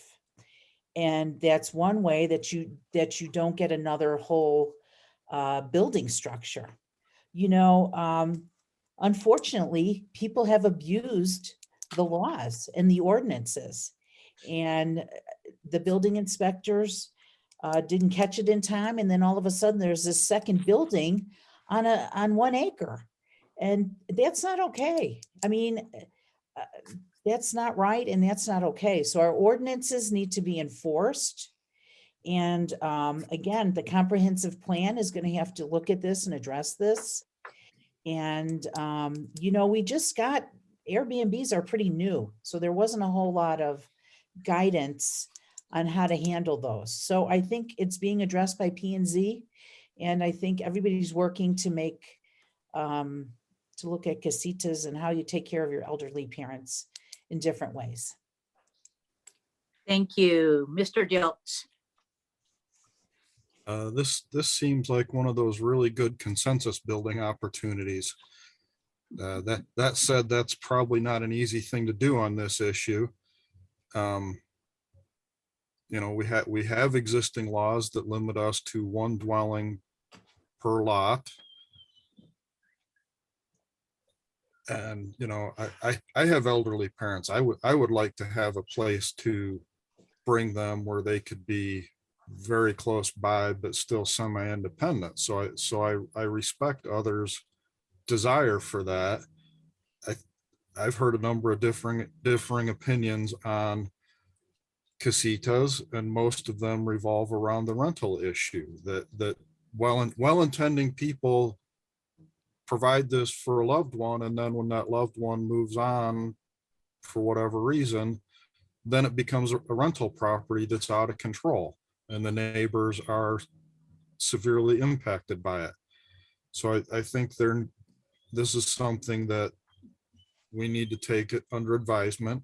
And not having been a legislator before, I can only imagine the difficulty in crafting a piece of legislation that encompasses the entire issue. And that's the challenge before the council, is to make something comprehensive that brings all these factors into play.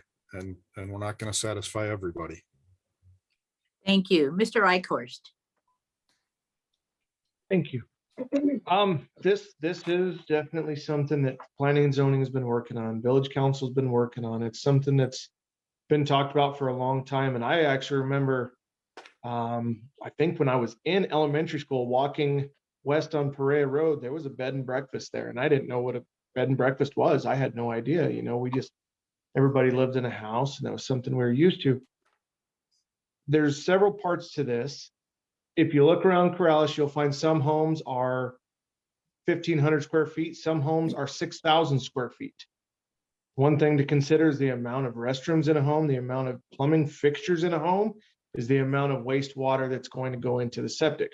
So if you have a 2,000 square foot house with a 1,000-foot casita, or do you have a 6,000 square foot home? I mean, there's so many things to look at here. I think if something's grandfathered in, we can't go backwards.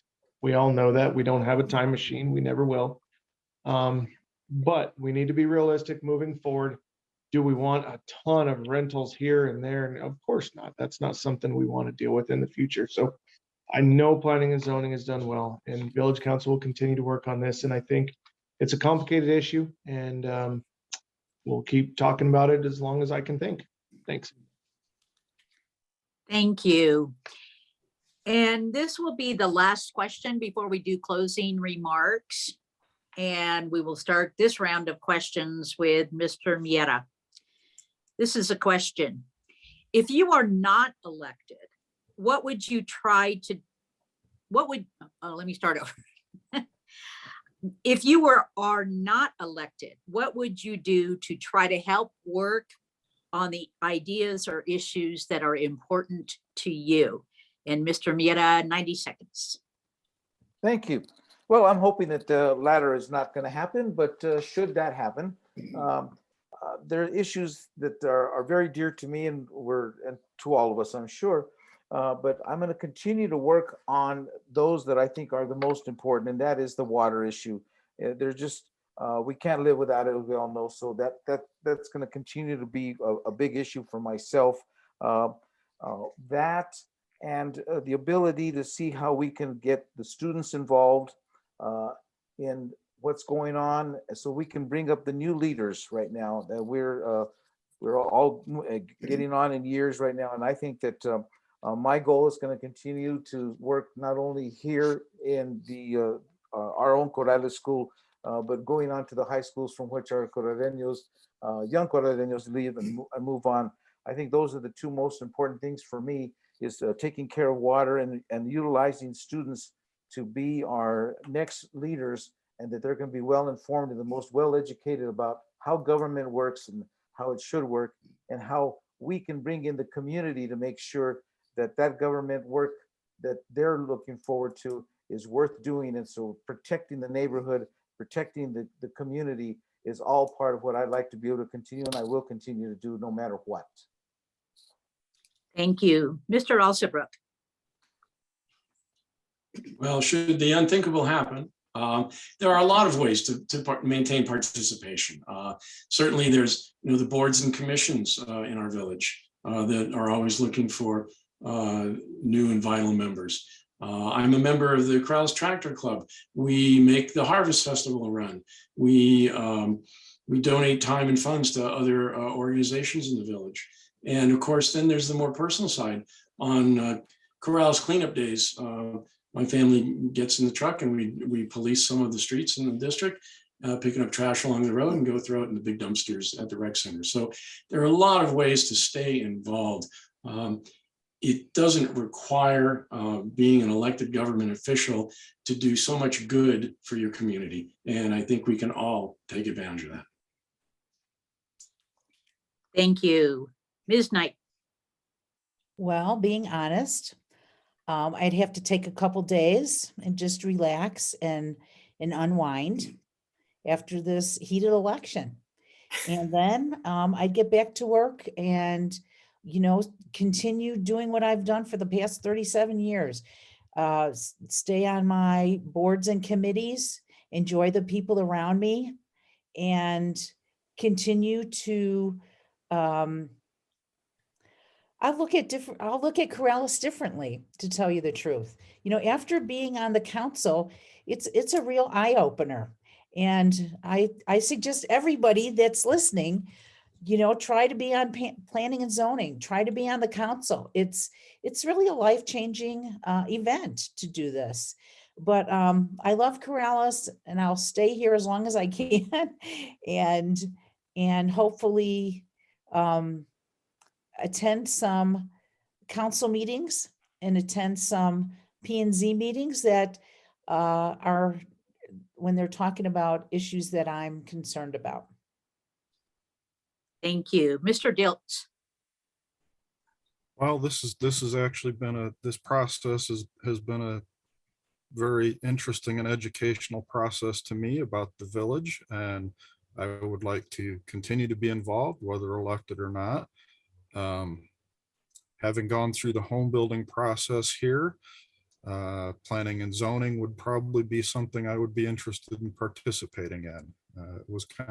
That was a pretty educational experience in positive and negative ways, unfortunately. I would continue to observe the village council and advise, provide input to the council whenever I can on issues that I have knowledge of. After the council meeting Tuesday night, I let the village clerk know about another potential broadband provider that's already operating in Corrales. So, I think I would make every effort to remain involved in whatever way I can. Thank you. Mr. Eichhorst. Thank you for that. So if I was not elected for this position, I know I could still volunteer for a ton of boards and commissions and try to help out anywhere I can in the village. Through the years, helping out with the kids groups and the basketball and the 4-H and all the activities with the kids, watching my kids grow up here. It's a good opportunity for me to get more involved with everything else Corrales. There's so many activities and so many good groups, and I was happy to hear the tractors and everything that's happening. We shouldn't be isolated to just try to help village council. And I think there's so many other ways we could help, and there's so many other ways we could stay involved. And that's my plan. I'll just stay involved. I'll live here for the rest of my life. So I will continue to help all the groups I've been helping and get involved in more. Thank you. Ms. France. Well, I love Corrales. I plan on living here for the rest of my life. So I'm at a stage where I'd like to become more involved and participate in all the various organizations, the committees, the boards, and basically lend my time and see how I can contribute to improving things here in the village. So yes, I definitely want to remain involved. Thank you. Thank you. And that concludes the question and answer session of tonight's forum, and we will now move to your closing statements. These closing statements will also be 90 seconds.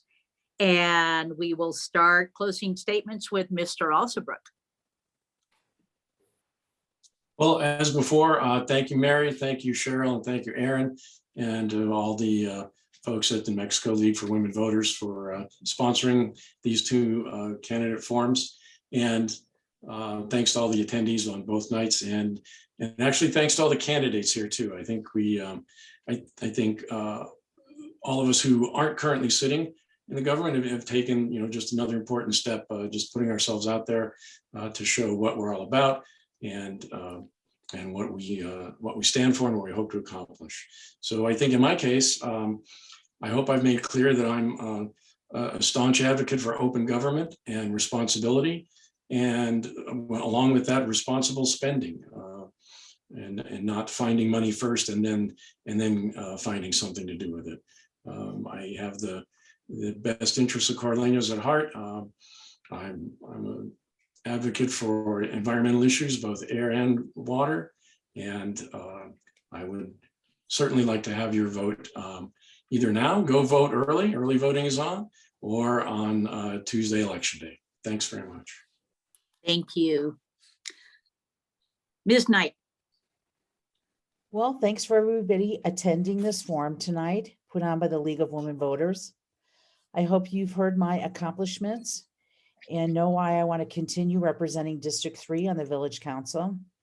This vote is very important, and it sets a stage for the next 4 years as to the direction of how the village will allocate monies given by the county, state, and feds. I've had opportunities to learn through working on P&Z, being a commissioner.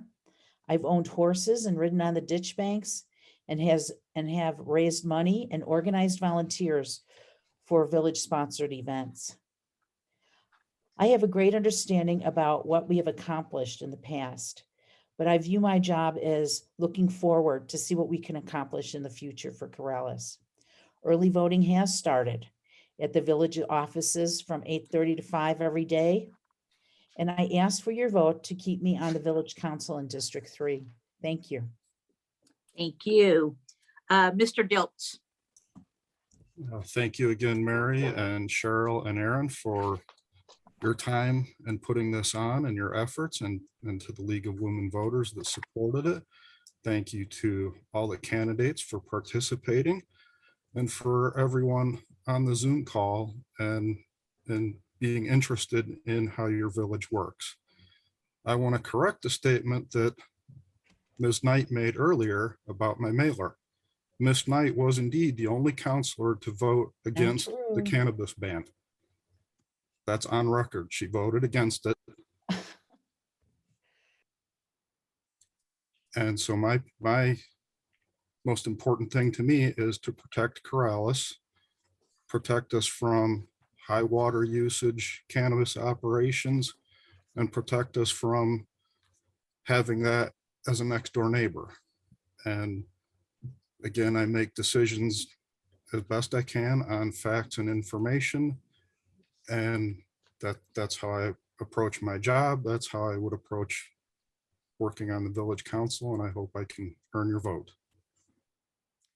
Thank you. Mr. Eichorst. Okay, thank you. I'd like to thank everybody for taking time out of their evenings. I'm sure we've all got busy schedules, and this was a great opportunity for all of us to share our opinions and our thoughts, and I appreciated listening to everyone. This was a great exercise for me. I've run a local union for a long time, and I work with folks all over the state that there's nothing more important to me than the village I live in and the village I come from. This is home. This is where I will be coming home to for the rest of my life. Where my kids are raised, it's where I was raised, it's where my mom was raised. And as a commissioner, or a councilman, sorry, I would like to make sure I listen to every constituent. I would like to make sure I listen to everybody in the village. I'd like to make sure that I can work with everybody to protect our water, to protect our way of life, to protect our bosque. And whether you're on one of the small half-acre lots in the village, whether you live in one of the mobile homes in the village, or whether you live in one of the 6,000 square foot homes in the village, you should still have a say in the way things are done here. So I would like to be that person. I would like to be the person that listens to everybody, considers your thoughts and what you need and what you want. And I'd like to share that with Village Council. Thank you, guys. Thank you. And Mr. Miera. Thank you, League of Women Voters, for hosting this fine event. It allowed me to share with you my experience and commitment to the Village Council District 1. Village history and the preservation of historical buildings, routes, and archaeological sites must be protected, all while we work collectively and simultaneously addressing the needs of planned growth. There are natural amenities that brought us here to live and play and must be maintained in order for us to remain here in the future while keeping our village the gem it is today. Let us not forget the sign as we entered Corrales from the south: drive slow, see our village; drive fast, see our judge. As an inspiration of how we can protect the rural atmosphere and cultural character we now enjoy. I also promise to bring that sign back. I'm a strong advocate for collaborative decision-making through community engagement. I have governing experience, community and statewide contacts to advance the village agenda. Being retired, I have ample time to commit to the town council and its needs. To recap, education and experience matters. I have 40+ years of community engagement and collaborative decision-making, 24 years of leadership in the House of Representatives, extensive knowledge of state budgets, decades of involvement on boards and commissions, and I am a multi-generation education champion. Thank you, Experience Mr. Miera. matters. I Thank respectfully you. ask for your vote. Thank you. And I'd like to thank all of the council candidates for your participation both on Monday and tonight. You did a great job. And did I leave you out, Ms. France? Oh, no. How did I do that? Yes, I'd like to say a few things here. I'm sorry. I didn't know how I missed you, but go ahead, please. All right.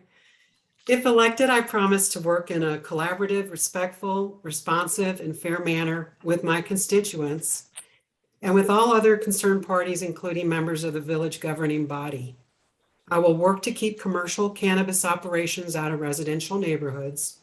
I will work to protect and to enhance our residential property values. I will work to protect our rural, tranquil way of life by maintaining the minimum 1 acre and 2 acre residential lot sizes. I will work to preserve all residents' ability to be able to enjoy outdoor recreational and dining activities. I will work to develop the barren commercial tract at the back of Tierra de Corrales in a suitable manner for this residential neighborhood. And I will fight to keep Angel Road closed to Rio Rancho traffic. I also want to say how proud I am of our Corrales police and fire departments. As a homeowner and a citizen, thank you for the great work that you do in keeping us safe in our neighborhoods.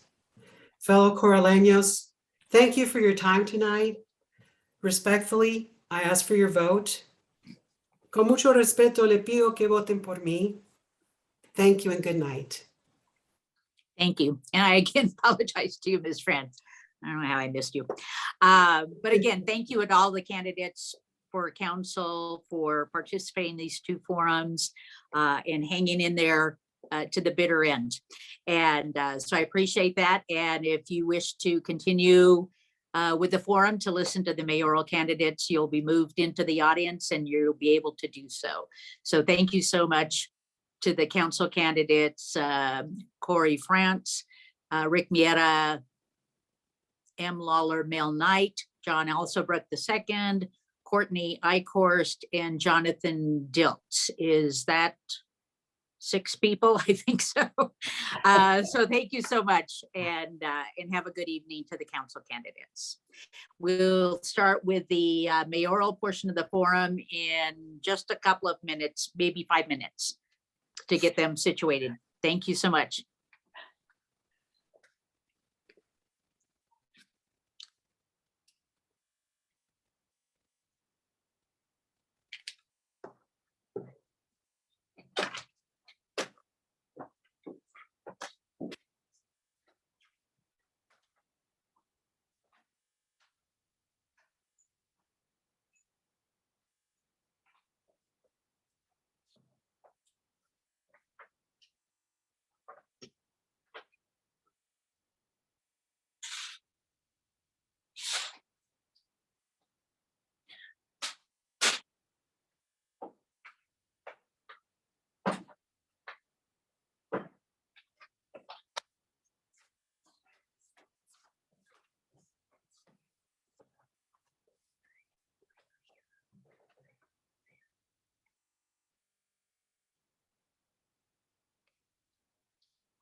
Mr. Kanan and Mr. Fahey, if you wouldn't mind real quick, just unmuting and giving me a quick sound check to make sure we can hear you. Just say good evening. How's that? Say good evening to him. Oh, good evening. I'm Gary Kanan. He's checking the sound. Yeah, good. We can hear you, Mr. Kanan. Mr. Fahey? I'm a little too loud, but I'll try to behave on that account.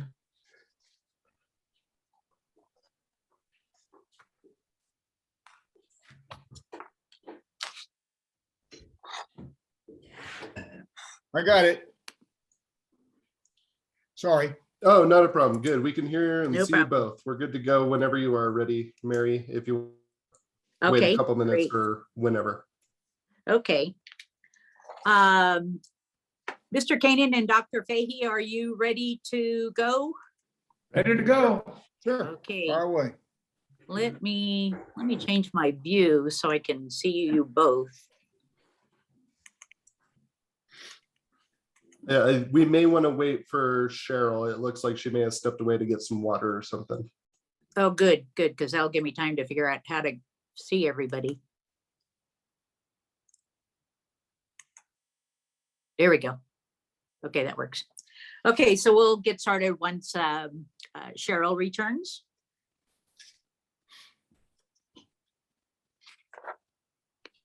And thank both of you for coming back tonight. Oh, our pleasure. Ah, sorry about that. I had to feed and medicate the cat. No problem. I think we needed a little bit more time. So I think we'll go ahead and, excuse me, get started with this portion of the candidate forum. And for the candidates and for the audience, I'll just do a quick refresher on the rules of the forum. Each candidate will have 90 seconds to make their opening remarks. And then when we get to the question and answer session, each one of you will have 90 seconds to answer each question. Repeating a question counts against your time. And there is no debating or rebuttals allowed. Just answer the question and let the voters know what your answers are. And then at the end of the question and answer session, then I'll give you each 90 seconds to make your closing statement. Again, keep an eye on the timekeeper. Cheryl Haker is a really critical person to this process. And please stop when she holds up the stop sign. And if you run over time, I'll stop you and probably be rude about it. Just because we have so many questions that I'm hoping to be able to get to. But please don't feel rushed. Take however much time, up to 90 seconds, to answer your questions.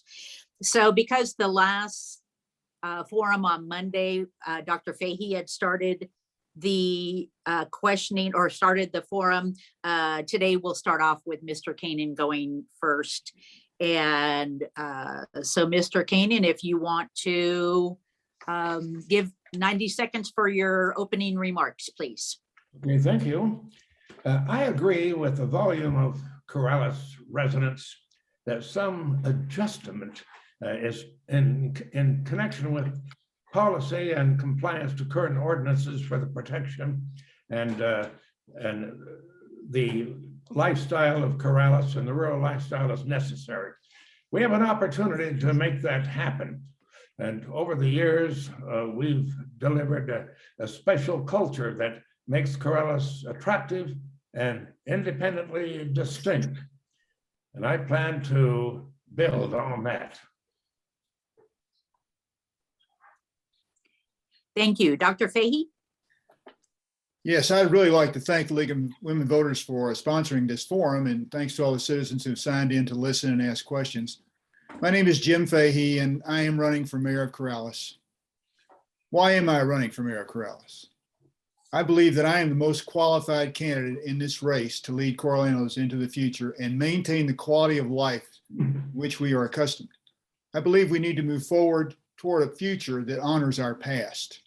An important part of that move toward the future is an update of the comprehensive plan so we can identify and focus on the needs of all the citizens in Corrales. Projects already planned, like the new adult gym at the rec center, the planning, design, and construction of the Performing Arts Center, and the planning, design, and construction of the interior drain project will be completed over the next few years. My wife and I moved here about 24 years ago. I returned to New Mexico to take a position on the faculty at UNM Medical School. Since that time, I have served on the board of the Corrales Growers Market and was a market manager in 2005, village councilor 2006 to 20, and board member of the Southern Sandoval County Road Flood Control Authority from 2011 to present, serving as chairman 5 of the last 7 years. Let it be known that I would like to include all the citizens in Corrales in our government and would like to see greater diversity, young and old, on our committees. As mayor, I will enforce and defend all village ordinances. I look forward to serving you as mayor and would appreciate your vote. Let us all work together in collaboration to enhance our quality of life in our village. Thank you so much. And the first question, we'll start with you, Dr. Fahey. And again, 90 seconds for this question. The question is this: if elected, think ahead to the end of your 4-year term. If you could initiate one significant change, what would it be? Dr. Fahey. So one of the things I have talked about frequently is a comprehensive plan, but I don't think that's going to take 4 years. I think through the comprehensive plan, we can identify the needs of the village. And it seems like one of the big issues that's being presented now is protection of our groundwater. And to me, the best way to protect our groundwater is to keep all the septic material out of the ground. So I would suggest we work toward a plan of ultimately getting the entire village on a sewer system. It's not going to happen quickly.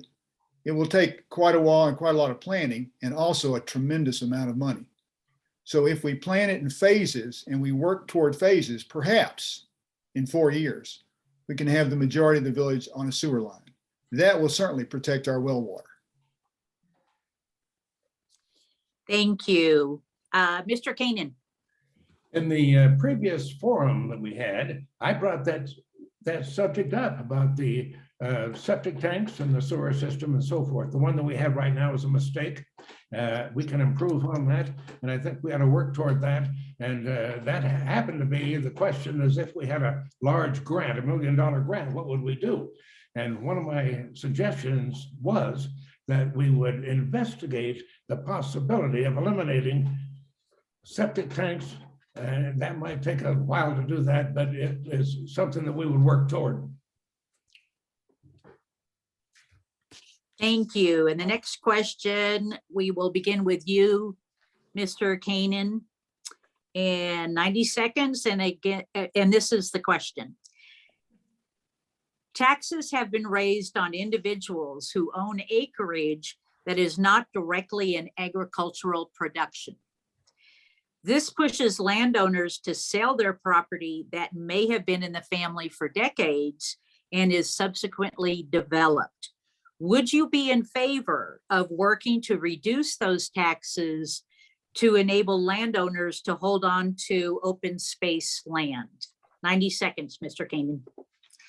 That's a good question. And I don't think we can answer that right now.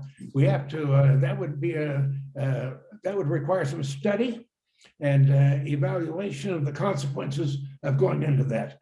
And I would certainly be willing to tackle that as a possibility, and we would go from there. All right, thank you. Dr. Fahey? So I believe you're talking about a property tax issue. And we don't have, other than our own mill levy here in the village of Corrales, we don't have that much control over the property taxes that we pay to other municipal agencies, not municipal agencies, but to the county, for example, to the state. We can certainly investigate it and ask questions, but we don't have much control over the property taxes that include all the mill levies from the surrounding areas. We might have an impact on the state tax by going to our legislators and see if there's something we can do about that. But the only other recourse is to just to deal with our own individual mill levy here in the village to decrease some of those taxes. All right, thank you. And we'll start the next question with you, Dr. Fahey. And the question is this. Corrales has had 2 bonds successfully issued and fulfilled for farmland conservation easements. Would you be supportive of additional bonds in the future for agricultural easements? And Dr. Fahey, you go first. We actually have a farmland preservation committee that tries to identify lands that might be appropriate for farmland preservation. Because one of the issues we've had in the last bond election was actually getting someone to put their land up for a conservation easement. So if you identify the properties that are interested, and then you can probably move forward on a bond. And I would be in favor of a bond election for that purpose. But just to float a bond issue for the purposes of having money to buy land that we don't even know if someone's going to sell to get a farmland easement. It takes a lot more than just me wanting to do it. We have to ask the people if they want to do it. We have to identify the individuals who want to do it. That would be my recourse. All right. Mr. Kanan. I would support a bond issue to support preservation of lands that are open. However, there are some requirements required in connection with that. And if the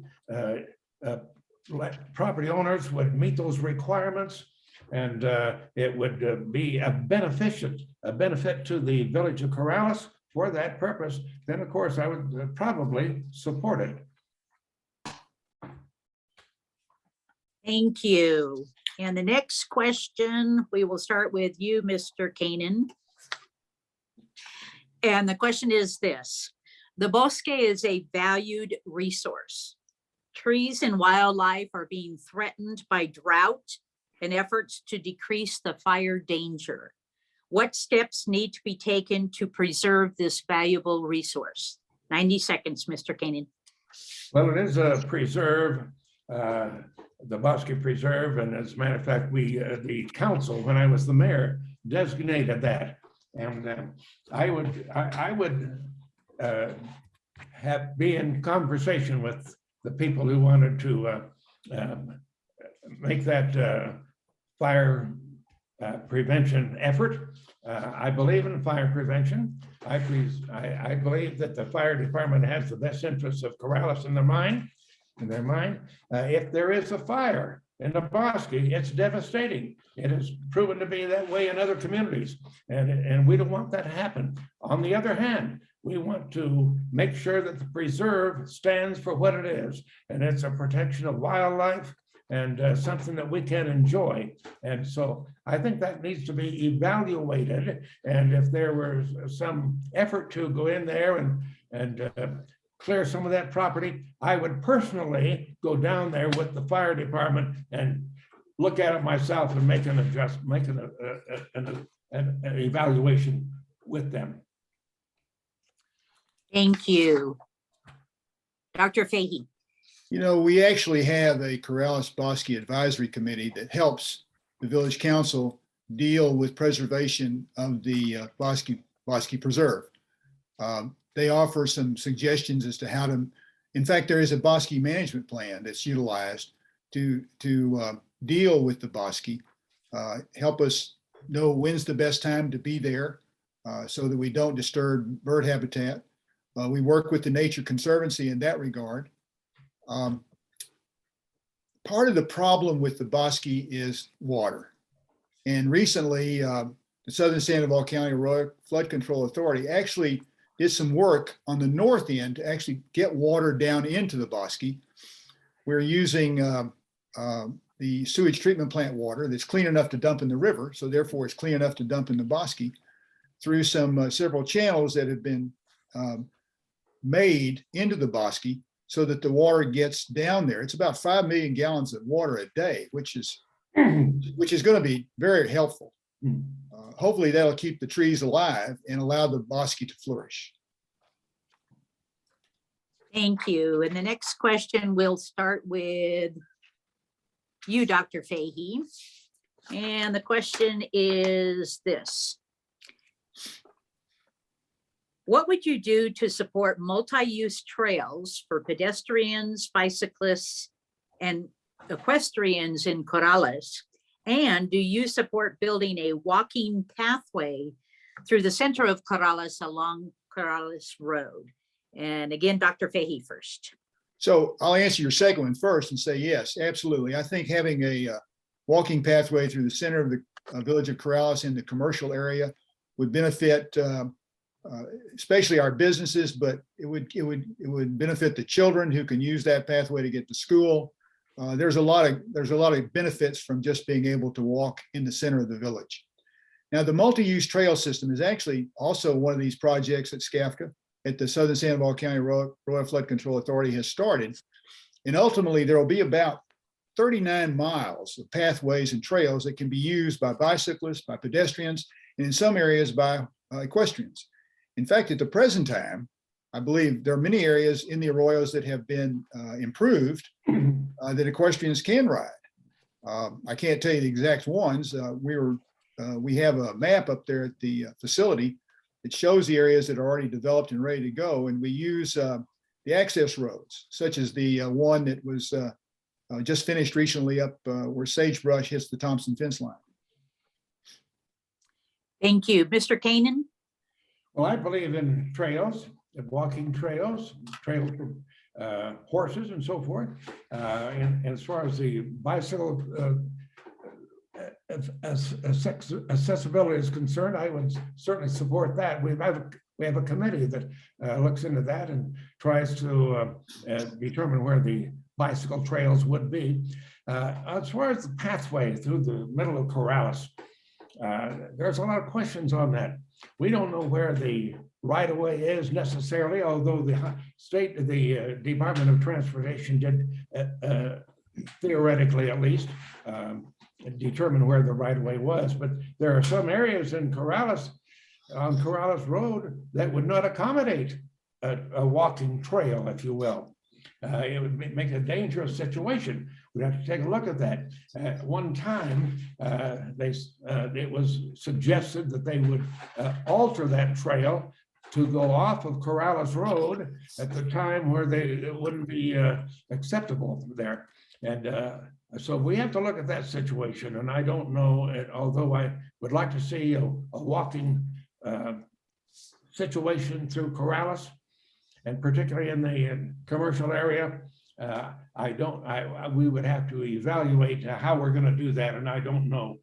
Probably a committee, and there has been a lot of committees. I don't believe in too many committees, but we have to have somebody that comes up with a suggestion there, and perhaps the village engineer could assist in that. Thank you, Mr. Kanan. The next question will start with you, Mr. Kanan. Again, 90 seconds. And the question is this. Excuse me. What could you do to combat global warming at the Corrales governmental level? Local warming at what? Global warming at the local level? Oh, global warming. Oh, I would try to determine where that's coming from, if you want to know the truth about it. And then if we could combat it, we would do that. I don't know if it's really determined where the global warming is in Corrales at the time, but there probably is some. And if that can be uncovered, if you will, if that is determined, we would work to correct that. Thank you. Dr. Fahey. So there's no doubt that we are suffering from the impact of global warming. When we lived here in the early and mid 70s, the growing season was 115. That's 115 days. Now the growing season is 150 days. There's a plus to that, but the problem with that is there's no water. So what we've already done at the village is put solar panels on all the village government buildings to take us basically off the grid, so to speak. We're not off the grid. We contribute the electricity to the grid, and then we draw from that grid. I think that another suggestion has been perhaps getting electric cars for the police force. It's a good idea because it would decrease the amount of pollution in the air, which is one of the big contributors to carbon dioxide in the atmosphere. But right now, I don't have much data on how good those cars are and how they can handle the needs of the police force, but it's certainly worth investigating. So I would try to do everything that we could possibly that we have a positive impact on to lessen our carbon footprint and do our part. We have solar panels at our house, so we're doing our part as much as we can to decrease our carbon footprint. Thank you. That was a good question. Thank you. The next question will start with you, Dr. Fahey. This is a question. Do you stand with Clean Air for All now and its concern that Intel's toxic air emissions are going to increase substantially as they retool their plant and begin to produce the newest version of their computer chips? 90 seconds, Dr. Fahey. I'm very concerned about air quality. I'm not sure that their upgrading chips or their increased production is going to necessarily cause an increase in toxic air. I think that we have a group who's monitoring them.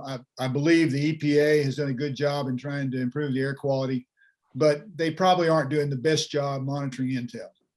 Our local citizens, our volunteers who are very knowledgeable, very experienced, are doing the best they can, and we need to help support it.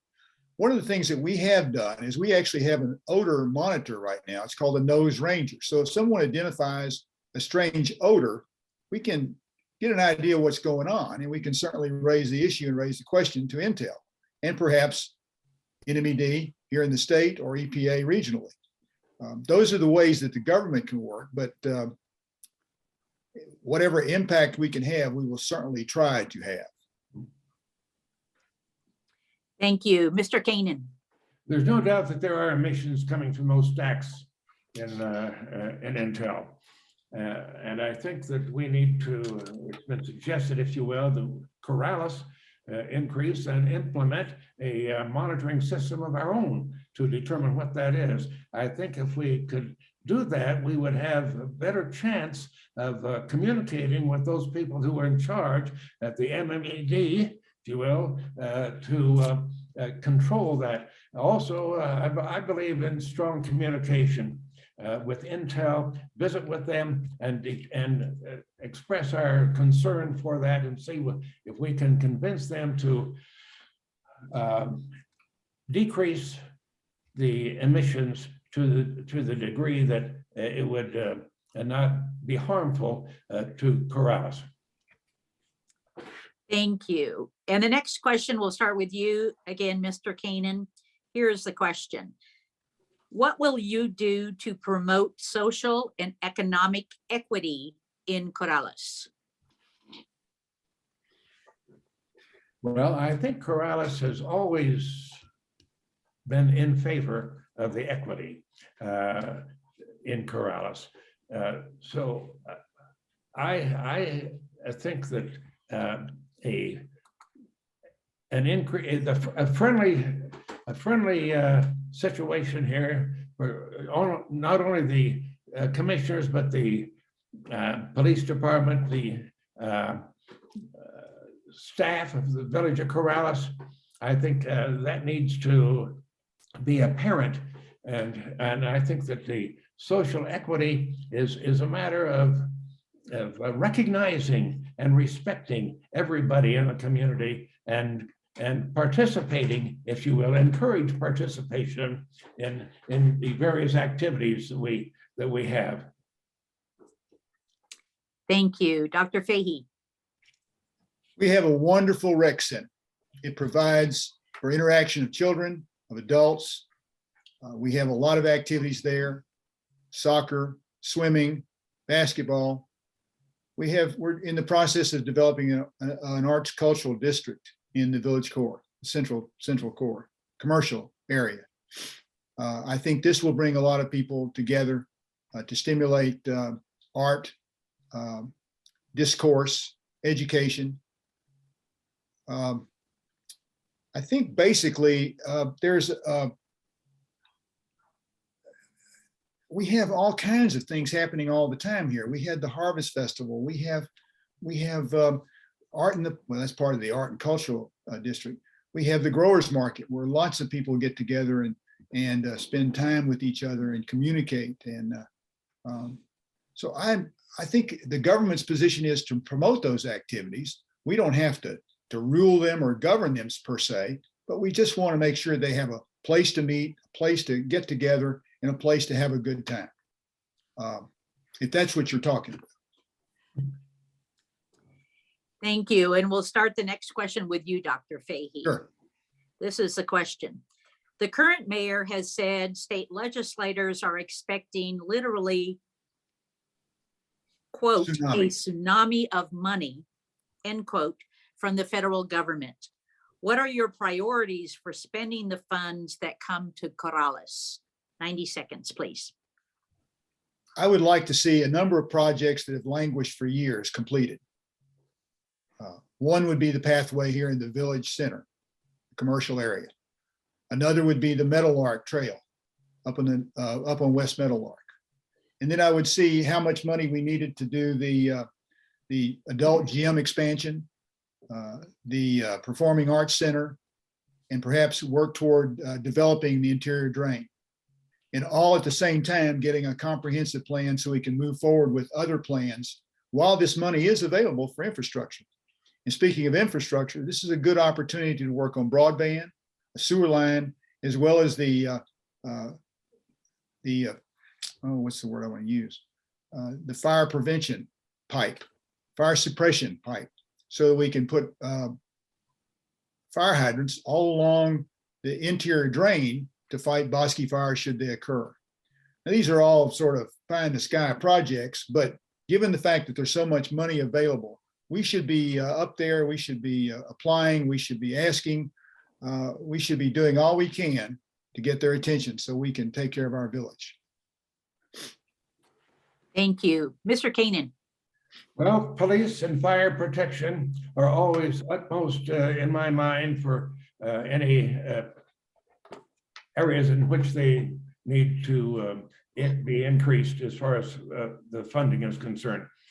I believe in the art and cultural activities that are going on here, and I think we need to develop that also. And as I mentioned in the last forum, we need to take a look at our septic system and see what we can do about correcting that, to see if we can prevent those drain fields from seeping into the contaminating the aquifer for which we draw our water. And I would look at that as a major portion. And that would take a good bit of money to do that also. Thank you. The next question, we'll start with you, Mr. Kanan. Corrales used to be a place where people respected and valued differences amongst each other.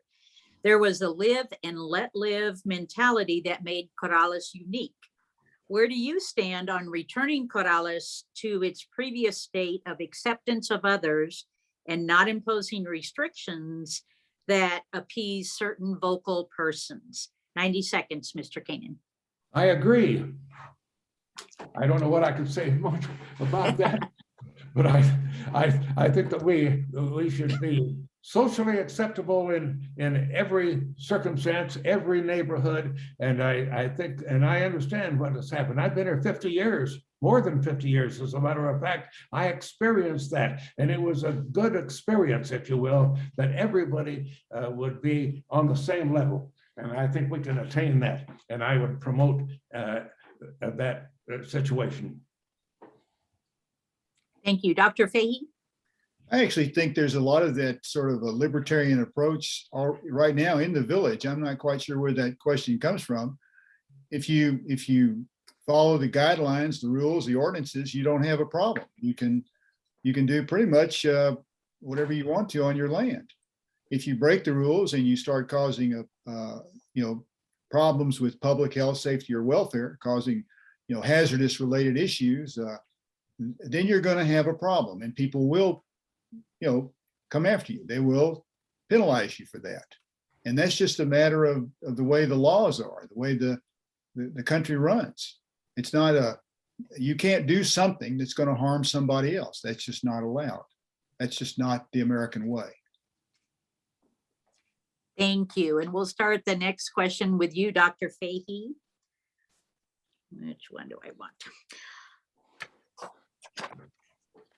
What do you think about extending Angel Road out to Highway 528 to Rio Rancho? Dr. Fahey? I was under the impression that that was settled law.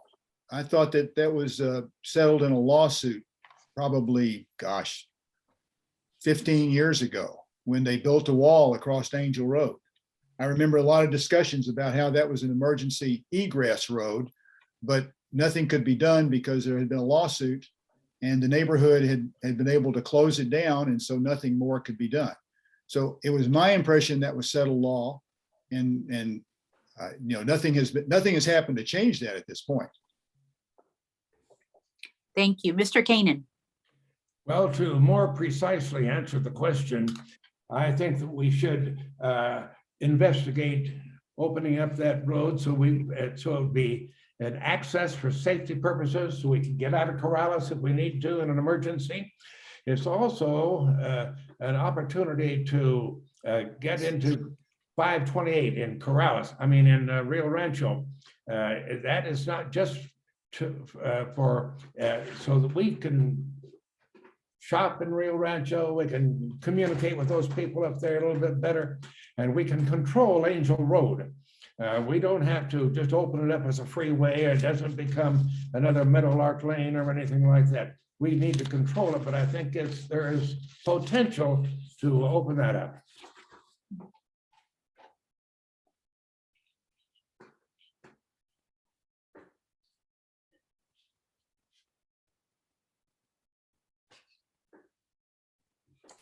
Mary, I believe you're muted.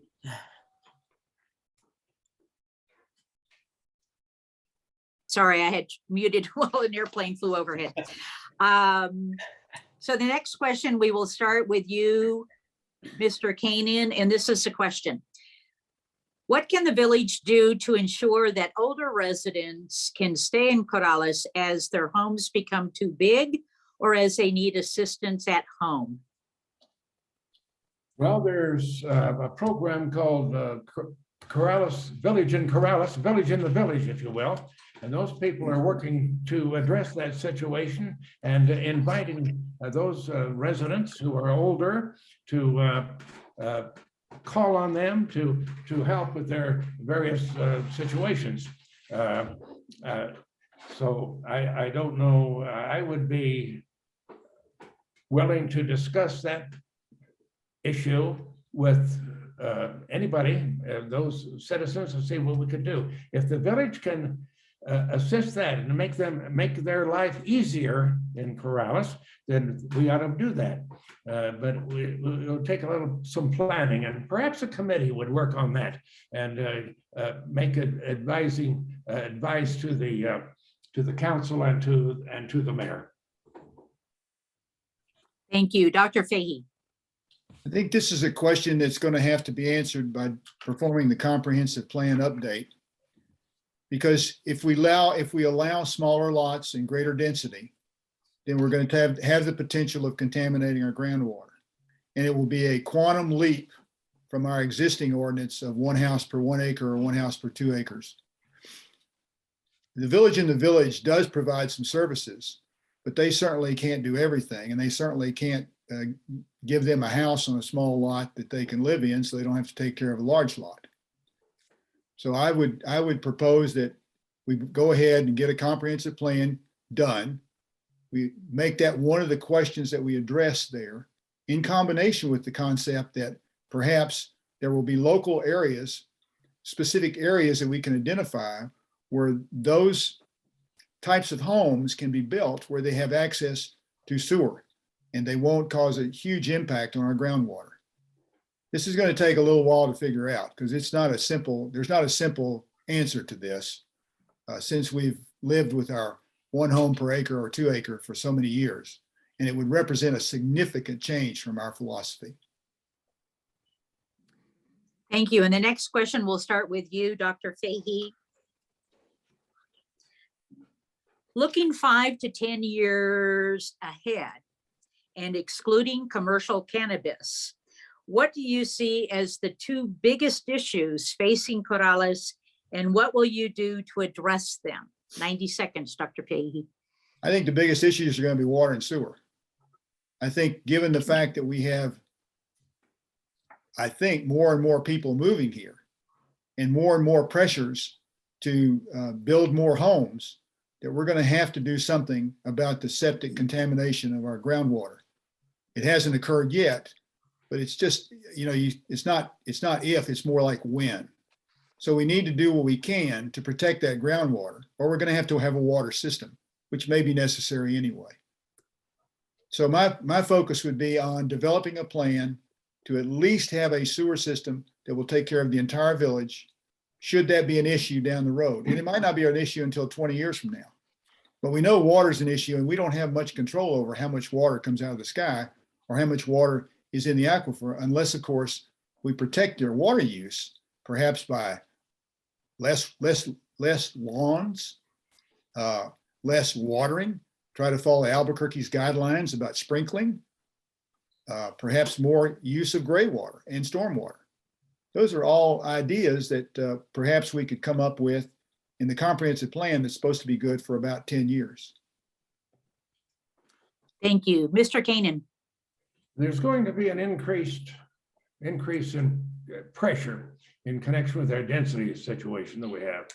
And I agree that the comprehensive plan needs to be reviewed and it frequently to see what we can do in connection with following that and determine if it has to be adjusted. Not that we are going to be lenient in connection with our current values and so forth. We want to do that. Water and sewer are always a situation. I've brought that up before. I think we need to address that. I think the sewer system is going to come in there before the water system. It's expensive and it's complicated, and that's not going to happen in the next term. Thank you. And the next question, we'll start with you, Mr. Kanan. Here's the question.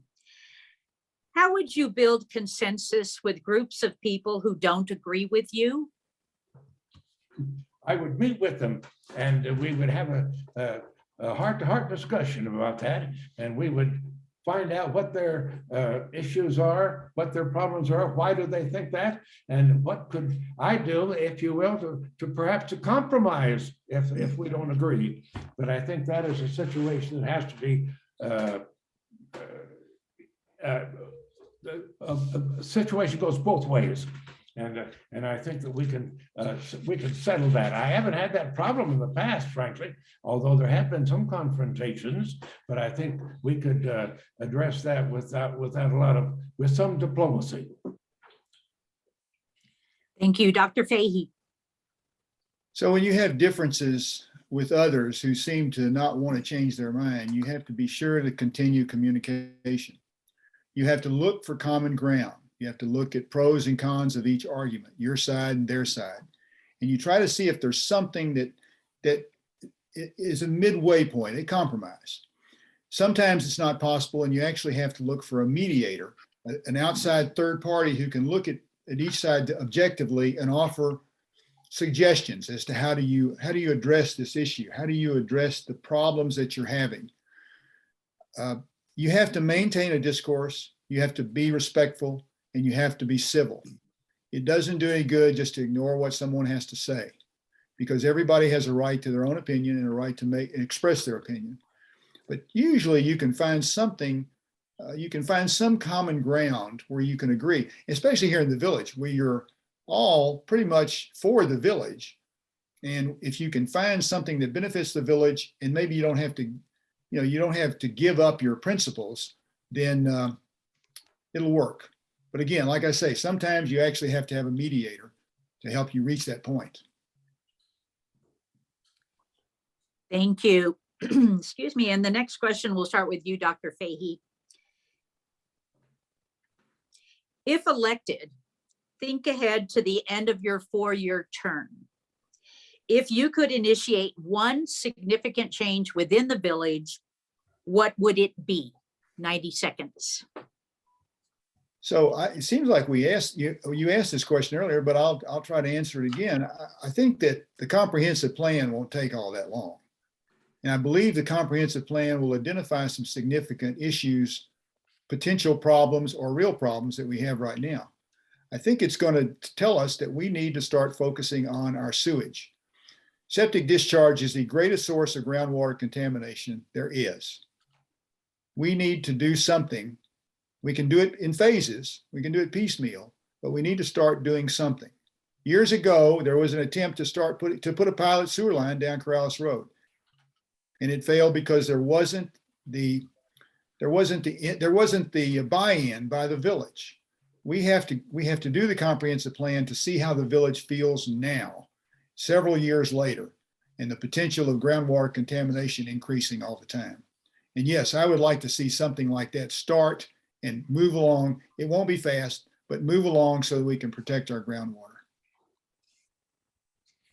Thank you. Mr. Kanan. I think the question was, what would the suggestion be at the end of the 4-year term? I think that was the question. And that would determine by what has happened during the 4-year term. I don't think you can answer that right now because we don't know what's going to be the eventuality, if you will, of the council will change and what is happening in the village of Corrales at the time. Thank you. And Dr. Fahey, you've got a memory like an elephant, because you are correct. That was the first question I asked. So I apologize for throwing it out again. You were just testing us, weren't you? No, I wasn't. I don't have a memory like an elephant. So that was my mistake. Thank you so much. So we will start the next question with Mr. Kanan. And I hope I haven't asked this before. What do the words "working for your constituents" mean to you? I don't understand the question. Would you repeat that, please? What do the words "working for your constituents" mean to you? What it means is to develop an understanding of what the constituents need, what the needs are for the constituents, and get their input, if you will, and find out what the requirements are to satisfy those needs. That's what I would be doing to working for the constituents, and also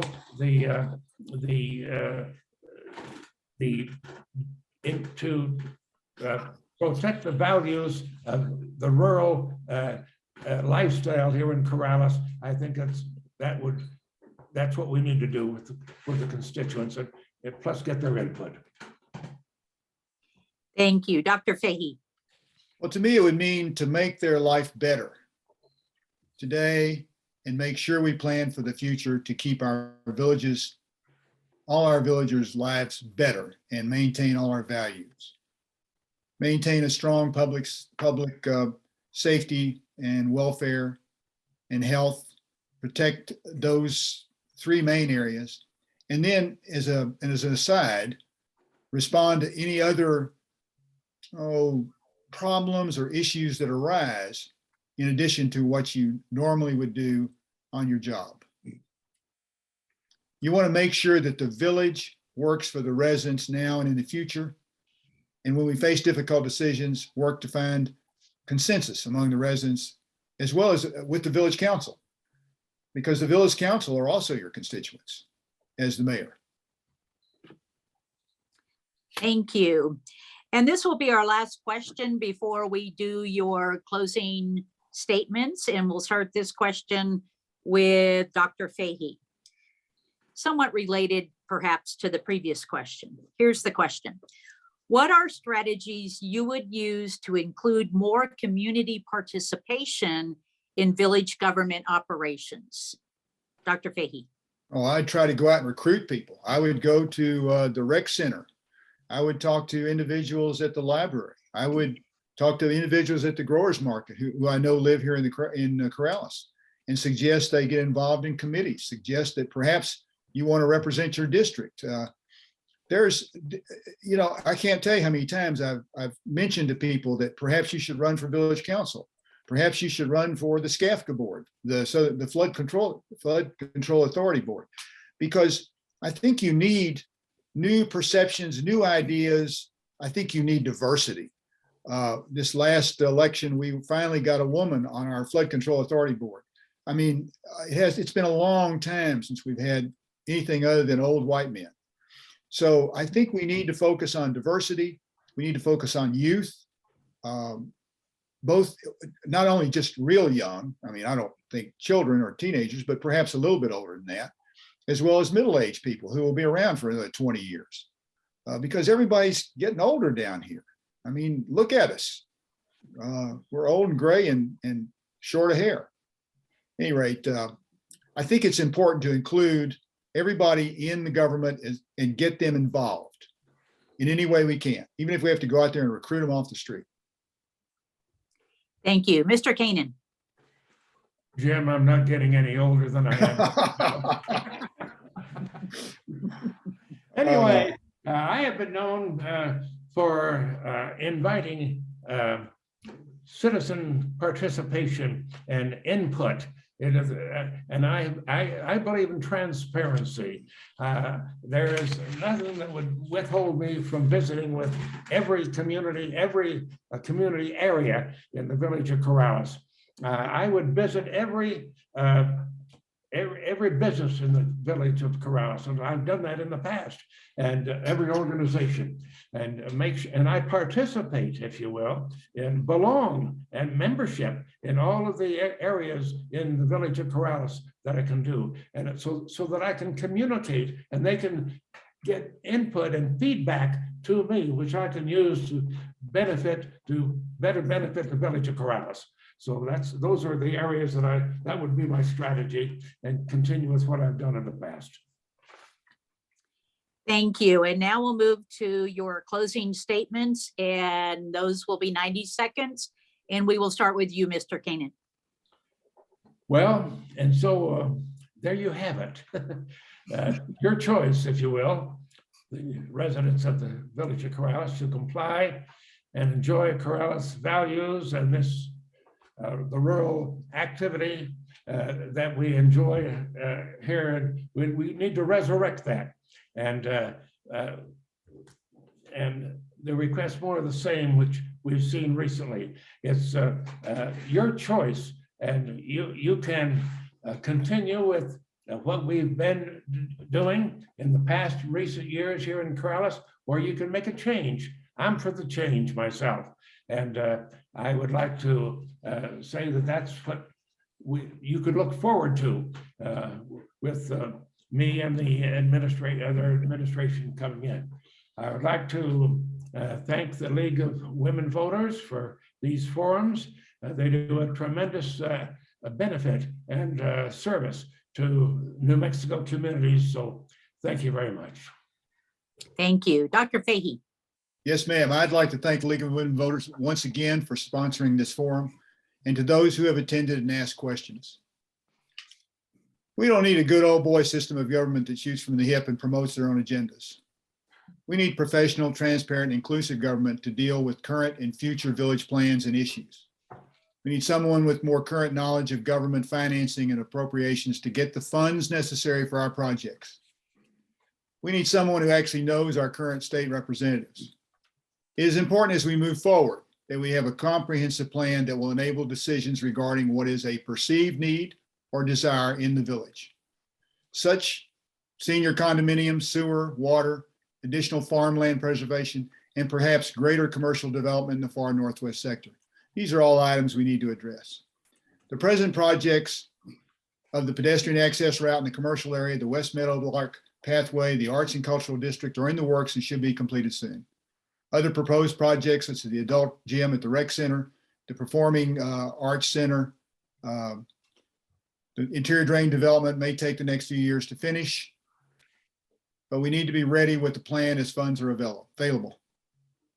Change is the only constant. Changes will occur in Corrales. Changes have already occurred in Corrales. All of us need to work together in a collaborative effort to make certain that those changes are consistent with our past, our values, and what we love about Corrales. Vote for me, Jim Fahey, for Mayor Corrales. We will work together to do what's best. Thank you. And I'd like to thank the mayoral candidates for hanging with us to the end of tonight's forum. On behalf of the League of Women Voters of Central New Mexico, we thank the audience for your participation tonight. An informed and effective democracy needs you all. Don't forget to check out vote411.org for information about the candidates and their answers to the League's questions. A huge thank you to Erin Julene for being our host and tech master this week and for making sure these Zoom forums worked and worked well. And also to the community members who helped the League with some logistics. I offer a huge, huge thank you to our timekeeper, again, extraordinaire, Cheryl Haker, and to our question reviewers, Karen and Steve Wentworth. These League members are responsible for making this forum successful, and I appreciate them and their efforts very much. And finally, I thank the candidates, not only for your participation in tonight's forum, but also for your participation in the democratic process. It is at the local level that democracy begins. Thank you all for coming tonight. Have a good evening and don't forget to vote. Thanks so much. Good night.